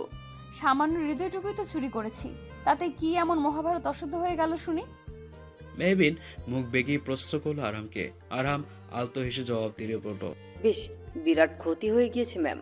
আমার হৃদয় জুড়ে আপনি এমনভাবে বিচরণ করছেন, আমার সাধ্যে নেই আপনাকে দূরে সরানোর। মেহবিন চুপ থাকলে আরহাম আবারও বলে ওঠে। কখনো ছেড়ে যেও না প্রেয়সী, তুমি যে আমার ব্যক্তিগত সুখ। মেহবিন আরহামের বুকে মাথা রেখে উত্তর দেয়। কখনো ছেড়ে যাব না। মৃত্যু ব্যতীত কেউ আপনার থেকে আমায় আলাদা করতে পারবে না। দরজার ওপাশ থেকে ডাক পড়তেই আরহাম এবং মেহেনের হুঁশ ফিরে আসে। সকল কাজিনেরা মেহবিন এবং আরহামকে একত্রে দেখে হু হুয়া করে হেসে ওঠে। একজন হাসতে হাসতে বলে। কি আরাম ভাই, বউকে না দেখে থাকতে পারছো না? আরেকজন তাল মিলিয়ে বলল। মেহবি নাকি কম যায় নাকি? দেখছিস না কিভাবে বরকে জড়িয়ে রয়েছে, যেন কেউ এসে ওর এত হ্যান্ডসাম বরটুকু টুকুস করে নিয়ে চলে যাবে। আরেক দফা সবাই হেসে উঠল। মেহবিন তৎক্ষণাৎ আরহামকে ছেড়ে দিয়ে শাড়ির আঁচল ধরে বারবার মুছড়ে যাচ্ছে হাত। আরহাম নিচের দিকে তাকিয়ে আলতো করে মুচকি হাসে। মেহবিন এক পলক সে হাসির দিকে তাকায়। আরহামের আলতো মুচকি হাসি যেন তার সৌন্দর্যকে দ্বিগুণ বৃদ্ধি করে তুলেছে। আরহাম এবং মেহবিনকে স্টেজে নিয়ে যাওয়া হয়, কিন্তু আরহাম বায়না ধরেছে তার বউকে সে সর্বপ্রথম হলুদ লাগিয়ে দেবে। আরহামের আবদারে সে আলতো করে মেহবিনের ললাটে সামান্য হলুদ ছুঁয়ে দিয়ে চুমু দিয়ে দেয়। সকলে তাদেরকে মুসকে মুসকে হাসতে থাকে। মেহবিন তাতে আরেক দফা লজ্জা পেলেও আরহামের তাতে বিন্দুমাত্র লজ্জাও নেই। সে তো হাতে হাত দিতে লজ্জাবতী বউকে দেখতে ব্যস্ত। আরহাম ফিসফিস করে শুধায়। ওগো আমার লজ্জাবতী, এখনই সব লজ্জা পেয়ে বসলে বুঝি চলবে? বাসরাতের জন্য তো কিছু মনের কুঠিরে জমিয়ে রাখতে পারো, তাই না? আরহামের শীতল কথাগুলো শুনে শরীরে এক আলাদা শিহরণ বয়ে যাচ্ছে মেহবিনের। আজই যেন লজ্জায় মেরে ফেলবে আরহাম নামক অসভ্য লোকটি। সকলে একে একে এসে মেহবিন এবং আরহামকে হলুদ লাগিয়ে যাচ্ছে। দূর থেকে এমন দৃশ্য উপভোগ করে যাচ্ছে অন্য একজন। দুজনকে মুগ্ধ নয়নে দেখে যাচ্ছে মায়েরা। সাদায় কাতার শাড়িতে বেশ সুন্দর লাগছে তাকে। খোপা করে চুল নেই কোনো ফুলের সাজ, থাকবে কি করে? সে একসময় যাকে নিজের খোপাতে ফুল গুজে দেওয়ার অধিকার দিতে চেয়েছিল, সে আজ অন্য কারো। নাচে তো বুকটা হাহাকার করে ওঠে মায়েরার, চিৎকার করে কাঁদতে চায় আখি জোড়া। তবুও প্রিয় মানুষটিকে সুখে দেখে নিজের কাছে ভালো লাগছে তার। সে নিজের ভালোবাসার মানুষকে না পেলেও তার ভালোবাসার মানুষ তার ভালোবাসাকে পেয়েছে। মায়ের স্টেজে যাওয়ার ধৈর্যটুকু পাচ্ছে না। সেখানে গেলে যদি কেঁদে ফেলে, সকলে যদি টের পেয়ে যায় তার মনের গহীনে যে রয়েছে সে তার আর কেউ নয়, স্বয়ং আরহাম, তখন ব্যাপারটা কেমন হবে? তা অত্যন্ত জঘন্য হবে। মায়েরা আরাম এমনকি মেহবিনের বিপরীতকর পরিস্থিতিতে পড়তে পারে, তাই দূরে দাঁড়িয়েই থাকে মায়েরা। শিরিন বেগম এবং আকবর হোসেন নিজের ছেলে মেয়েকে একসাথে দেখে বেশ খুশি। অবশেষে তারা এক হতে চলেছে, কিন্তু শিরিন বেগমের চিন্তা এখনো শেষ হয়নি। আরিয়ানের অবস্থা তাকে ভাবাচ্ছে। ছেলেরা হসপিটালে পড়ে থাকে সারাদিন, রাতে দেরি করে বাসায় ফেরে, সেই সকালে বেরিয়ে পড়ে। শুধুমাত্র নিয়ম করে মাকে ওষুধ খাইয়ে চলে যায়। তার প্রাণবন্ত ছেলের হুট করে কেমন ছন্নাছাড়া হয়ে গেল। নিজের বেস্ট ফ্রেন্ড মেহবিন এবং নিজের বড় ভাইয়ের গায়ে হলুদের প্রোগ্রামে থাকার তার সময় হলো না। এত ব্যস্ত সে, যদিও সব তার অজুহাত। তিনি জানেন তার ছেলে সবকিছু থেকে নিজেকে গুটিয়ে নিচ্ছে। এদিকে তার হাতেও সময় কম, শরীর দিনের পর দিন খারাপ হয়ে যাচ্ছে। বড় ছেলেটি সংসারে হলেও ছোট ছেলেটি কি হবে তা নিয়ে দুশ্চিন্তায় ভুগছেন তিনি। রাত প্রায় 3টার দিকে ডিজের গাড়ি নিয়ে বাড়ির গেটে প্রবেশ করে আরিয়ান। বিয়েবাড়ির সজ্জার ফুটে উঠেছে তালুকদার বাড়িতে। এত রাতেও কি সুন্দর আলোর বেশ রেশ চকচক করছে পুরো বাড়িতে। গভীর রাত হয়, সকলে ঘুমের রাজ্যে পাড়ি দিয়েছে। অন্ধকারের তীব্র যন্ত্রণা শুধু আরিয়ানের মনে বিষাদের দাগ কেটে ফেলেছে। আরিয়ান কিছুক্ষণ আগেও অন্তর মাকে নিজে গিয়ে দেখে এসছে। ভদ্রমহিলাকে নিজের মায়ের মতো যত্ন করে নিজের হসপিটালে চিকিৎসার ব্যবস্থা করে দিয়েছে। আরিয়ান নিজের কক্ষে যায় না, তাদের বাগানের ধারের কাছে একটা সুইমিং পুলের সামনে অন্ধকারের মধ্যে দাঁড়িয়ে মৃদু মৃদু বাতাস এঁকে তাকে ছুঁয়ে দিচ্ছে। গুড়ি গুড়ি বৃষ্টিতে ভিজে যাচ্ছে, তবুও সে ঠায় ঠাঁই নিয়ে দাঁড়িয়ে রয়েছে। বারংবার অন্তুর কথা মনে বলছে তার। অনেক ভালোবেসে ফেলেছিল তাকে। তার কথা মতো প্রকৃতির মাঝে নিজের মনের গহীনে থাকা প্রিয়াকে খুঁজে বেড়ায় আরিয়ান, উপলব্ধি করে গভীরভাবে। আরিয়ান কিছুক্ষণের জন্য আখিজোড়া বন্ধ করে তার আখিজোড়ায় ভেসে ওঠে অন্তুর হাসি মাখা স্নিগ্ধ মুখশ্রীখানা। বারান্দা দাঁড়িয়ে এক হাতে কফি নিয়ে বৃষ্টি উপভোগ করছিল মায়রা। আরামের বিয়ে উপলক্ষে সে এখন আরামের বাড়িতে রয়েছে, কিন্তু যত ভালো থাকা নাটক করুক, দিন শেষে আরামকে হারানোর বেদনায় তার বুকটাও হু হু করে কেঁদে ওঠে। তখনই তার চোখ যায় বাগানে থাকা একজন বেদনাদায়ক প্রেমিকের দিকে। মৃত প্রেমিকার শোকে একবারে ছন্নছাড়া হয়ে গিয়েছে মানুষটি। মায়ের মনে পড়ে যায় আরিয়ান আগে কত ঝগড়া করত, কত হাসতো সকলকে। সেই দিনগুলো বড্ড মিস করছে সে। সেই চঞ্চল ছেলেটির এক বিষাদময় পরিণতি না হলেও পারত। মায়েরা আকাশের পানে তাকিয়ে পড়ে। কি অদ্ভুত না, সৃষ্টিকর্তা চাইলেই মিলন ঘটিয়ে দিতে পারত তাদের, অথচ তা ঘটল না। তার বদলে লিখে রাখলো এক রাশ বিষাক্ত বিচ্ছেদের যন্ত্রণা। সেই কি যন্ত্রণায় পুড়ে ছাই হয়ে যাচ্ছি আমিও? কি চাইছে তবে সৃষ্টিকর্তা? আরিনের জন্য বড্ড খারাপ লাগছে মায়েরার। সে এক পা দুপা করে বাগানের দিকে এগিয়ে এলো, হাতে তার ছাতা। তখনই শুনতে পেল আরিনের মনের গহীনের ক্ষতটির আর্তনাদ। হ্যাঁ, আজ ছেলে হয়েও সে কাঁদছে। যেদিন অন্তুর মৃত্যুতে সে কাঁদেনি সেদিন। শক্ত পাথরের ন্যায় অন্তুর লাশ বুকে নিয়ে বসেছিল, তবে আজ সে কাঁদছে। কাঁদতে কাঁদতেই অন্তুকে অনুভব করে বলছে, যাকে হীন আমি শূন্য, যার বিরহের দহনে আমার হৃদয়খানা ছারখার, অদ্ভুত হলেও সত্যি আমার মনের গহীনে রয়েছে সে এখনো। মায়ের কি মনে পড়ে যেন আরিয়ানের কাঁধে হাত রাখলো। মায়ের কাঁধে হাত রাখতে আরিয়ান সঙ্গে সঙ্গে পিছনে করে মায়েরাকে শক্ত করে জড়িয়ে ধরে, যেন সে এই মুহূর্তে জড়িয়ে ধরার একটা মানুষ খুঁজে বেড়াচ্ছিল। মায়েরা এক মুহূর্তের জন্য স্তব্ধ হয়ে গেল। অজান্তেই তার হাত আরিয়ানের পিঠে চলে যায়। আরিয়ান মায়েরাকে জড়িয়ে ধরে কেঁদেই চলেছে এবং বিড়বিড়িয়ে বলছে, কেন আল্লাহ আমার থেকে আমার অন্তুকে কেড়ে নিল? ও তো নিজের ভুলের শাস্তি পেয়েছিল, তাই না? তবে আল্লাহ কেন এত বড় ওকে শাস্তি দিল? আমিও যে বড্ড শাস্তি পেয়ে যাচ্ছি। আমি পারছি না অন্তুকে ছাড়া থাকতে। প্লিজ ফিরে এসো অন্তু। আরিয়ানের আর্তনাদ মায়ের আখিজোড়া বেয়েও জল গড়িয়ে পড়ছে।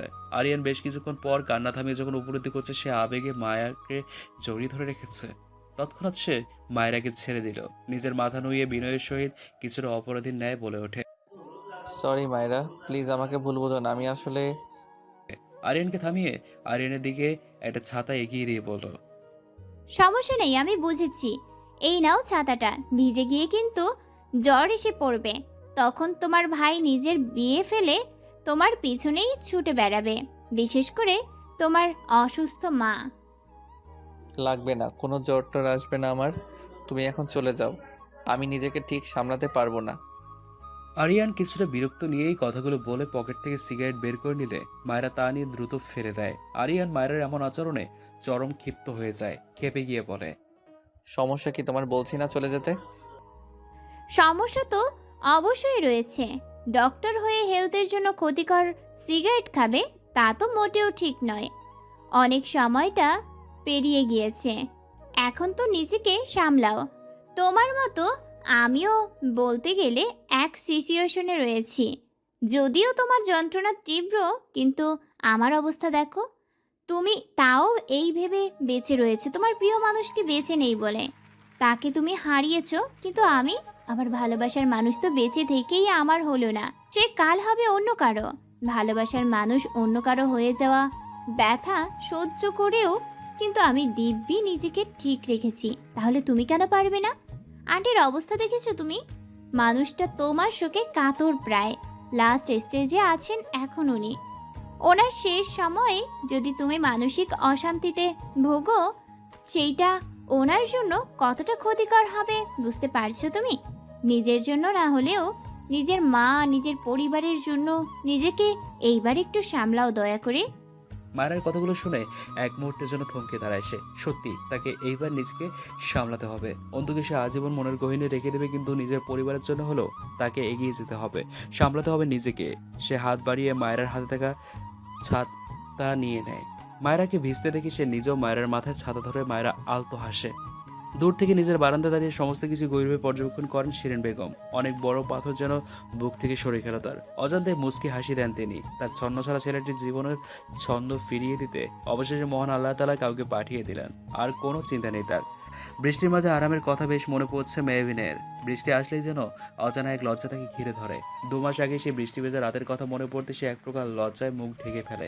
ভার্সিটি ক্লাস শেষে মেহবিনের বেশ রাত হয়ে গিয়েছিল, কিছু প্রজেক্টের কাজ ছিল তার, তাই সে আরামকে কল করে জানায় সে যেন আজ মেহবিনকে এসে নিয়ে যায়। আরামও নিজের অফিস শেষে বেরিয়ে মেহবিনের ভার্সিটি আসে, কিন্তু সেখানে মেহবিনের বান্ধবীরা আরামকে কালো স্যুটে দেখে এক প্রকার ফিদা হয়ে বেশ প্রশংসায় ভাসিয়ে দেয় আরামকে। সেসব কথা আসতেই রাগে ফেটে পড়ে মেহবিন। সে রাগ করে আরামকে ছেড়েই একাই বাড়ির উদ্দেশ্যে রওনা হয়। আরামও মেহবিনের খপ করে হাত ধরে বলল, সমস্যা কি তোমার?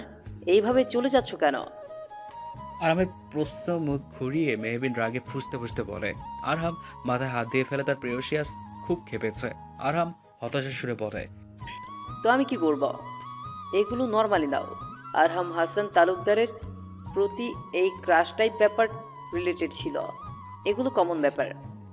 জানো, আমার ভার্সিটি থাকাকালীন একজন তো আমার জন্য সুইসাইডও করার চেষ্টা করেছিল।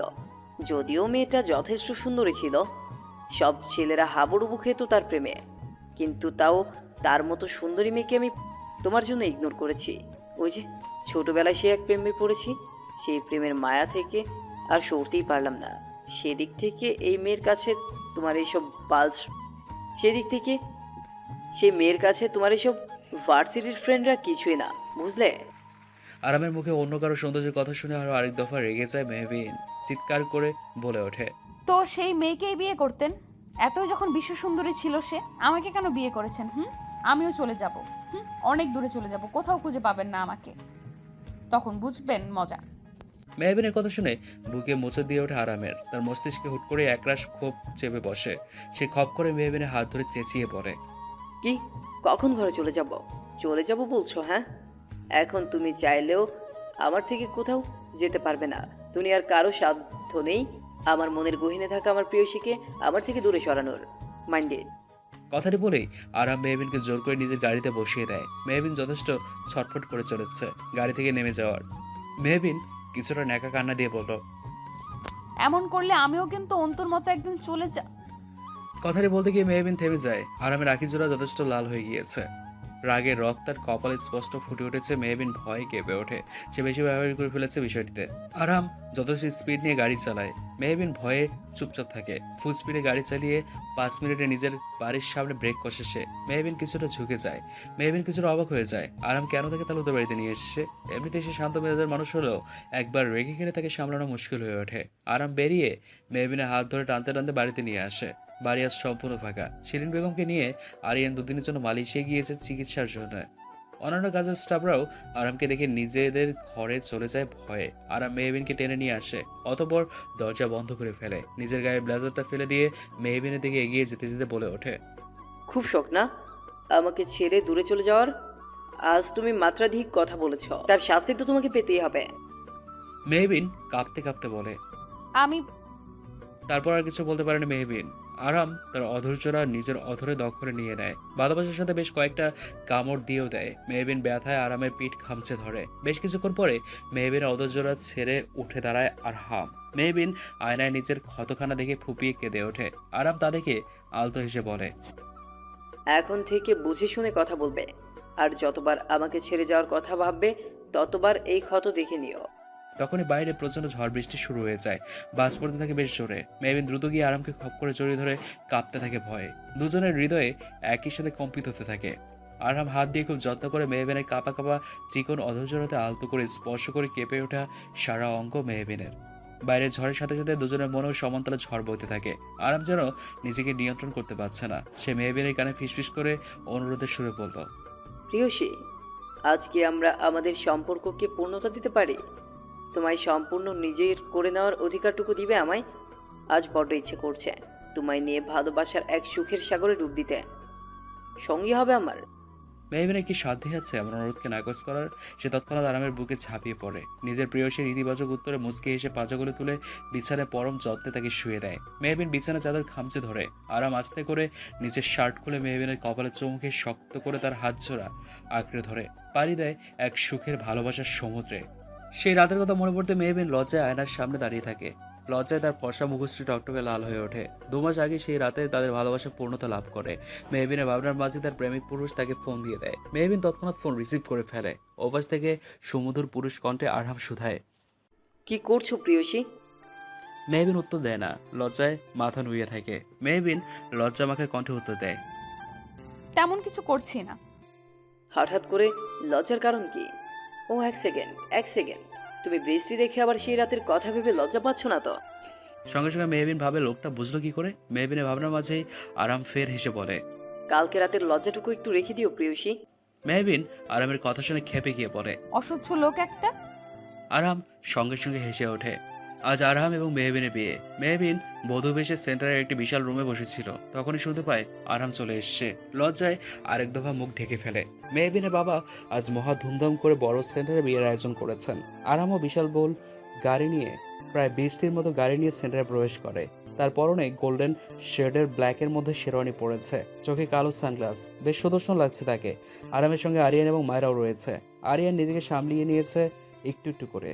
আরাম গিয়ে মেহবিনের সেই রুমে গিয়ে মেহবিনকে বাজা করে হুট করে তুলে ফেলে। মেহবিন চেঁচিয়ে বলে। ইস, কি করছেন আপনি? সবাই দেখলে কি ভাববে? কেউ কিচ্ছু ভাববে না।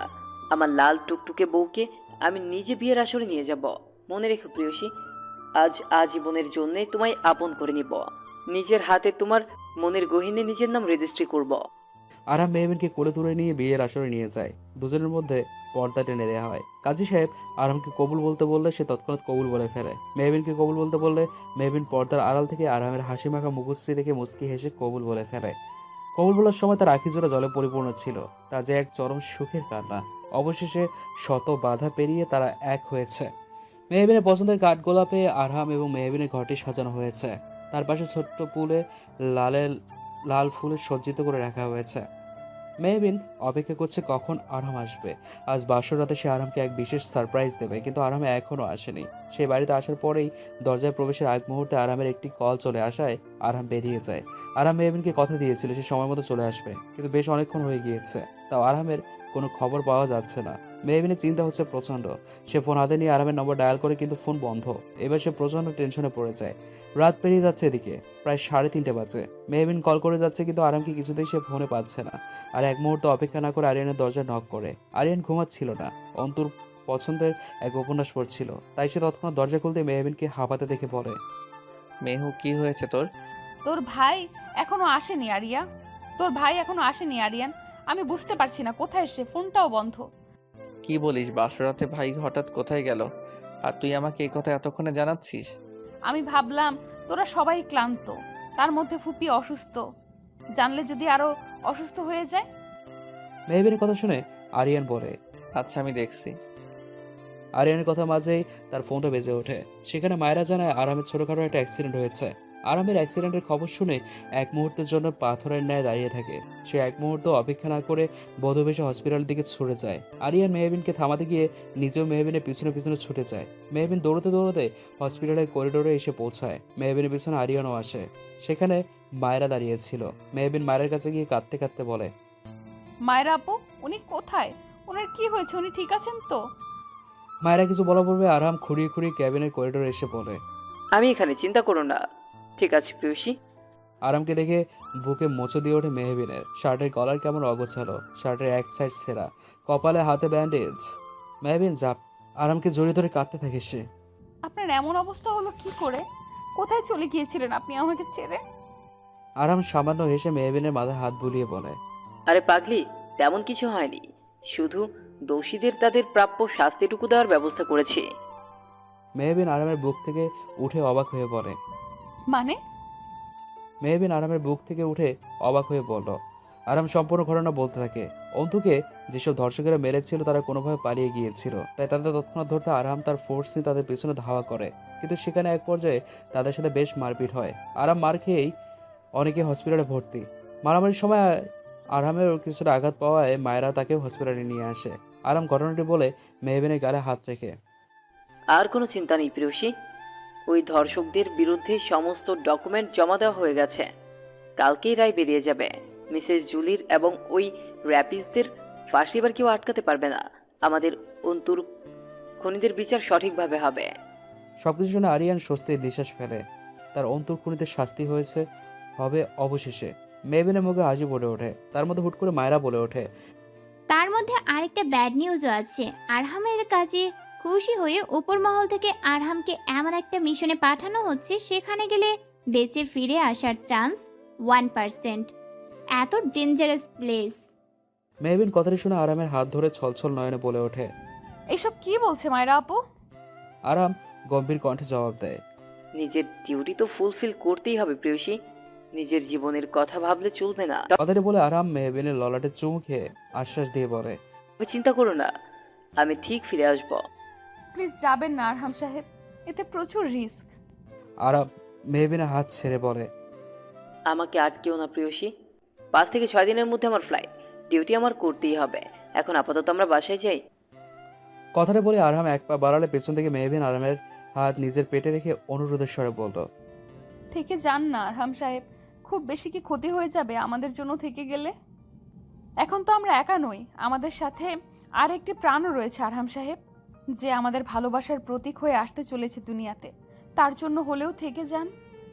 আরিয়ান এবং মায়েরা মেহবিনের কথা শুনে হা হয়ে যায়। হ্যাঁ, মেহবিন মা হতে চলেছে। সেই খবরটি সে আরামকে তাদের বিয়ের দিন উপহার হিসেবে দিতে চেয়েছিল। মেহবিন আরামের প্রতিক্রিয়া জানতে পারল না, কিন্তু অনুভব করলো আরাম নীরবে অশ্রু বিসর্জন দিচ্ছে। আরাম কিছুক্ষণ পর মেহবিনের ললাটে চুমু খেয়ে বলল, ইউনো প্রেয়সী, আমি হয়তো পৃথিবীর প্রথম লাকি বাবা যে কিনা নিজের বিয়েতে নিজের সন্তানের দুনিয়াতে আগমনের বার্তা উপহার হিসেবে পেল। সত্যি তোমাকে অনেক অনেক ধন্যবাদ, অনেক অনেক ভালোবাসি তোমায়। মেহবিন সহ সকলে আরামের খুশি দেখে হেসে ওঠে। আরাম ফের বলে ওঠে, তাকেও আমি অনেক ভালোবাসবো, দেখো সে যে রয়েছে আমাদের মনের গহীনে। মেহবিন মুস্কি হেসে জবাব দিয়ে বলল, আমিও আপনাকে অনেক ভালোবাসি আরহাম সাহেব, আপনার খুশিতেই আমার খুশি।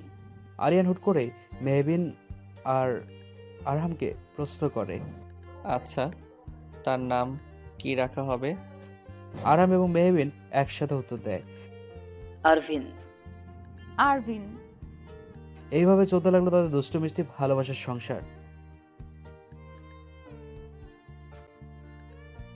হাই বন্ধুরা, গল্পটা কেমন লাগলো অবশ্যই কমেন্ট করে জানাবেন। আর যারা এখনো প্রেমের মায়াজাল ফেসবুক পেজটি ফলো করেননি, তারা অবশ্যই ফলো দিয়ে সাথে থাকবেন। ধন্যবাদ সবাইকে।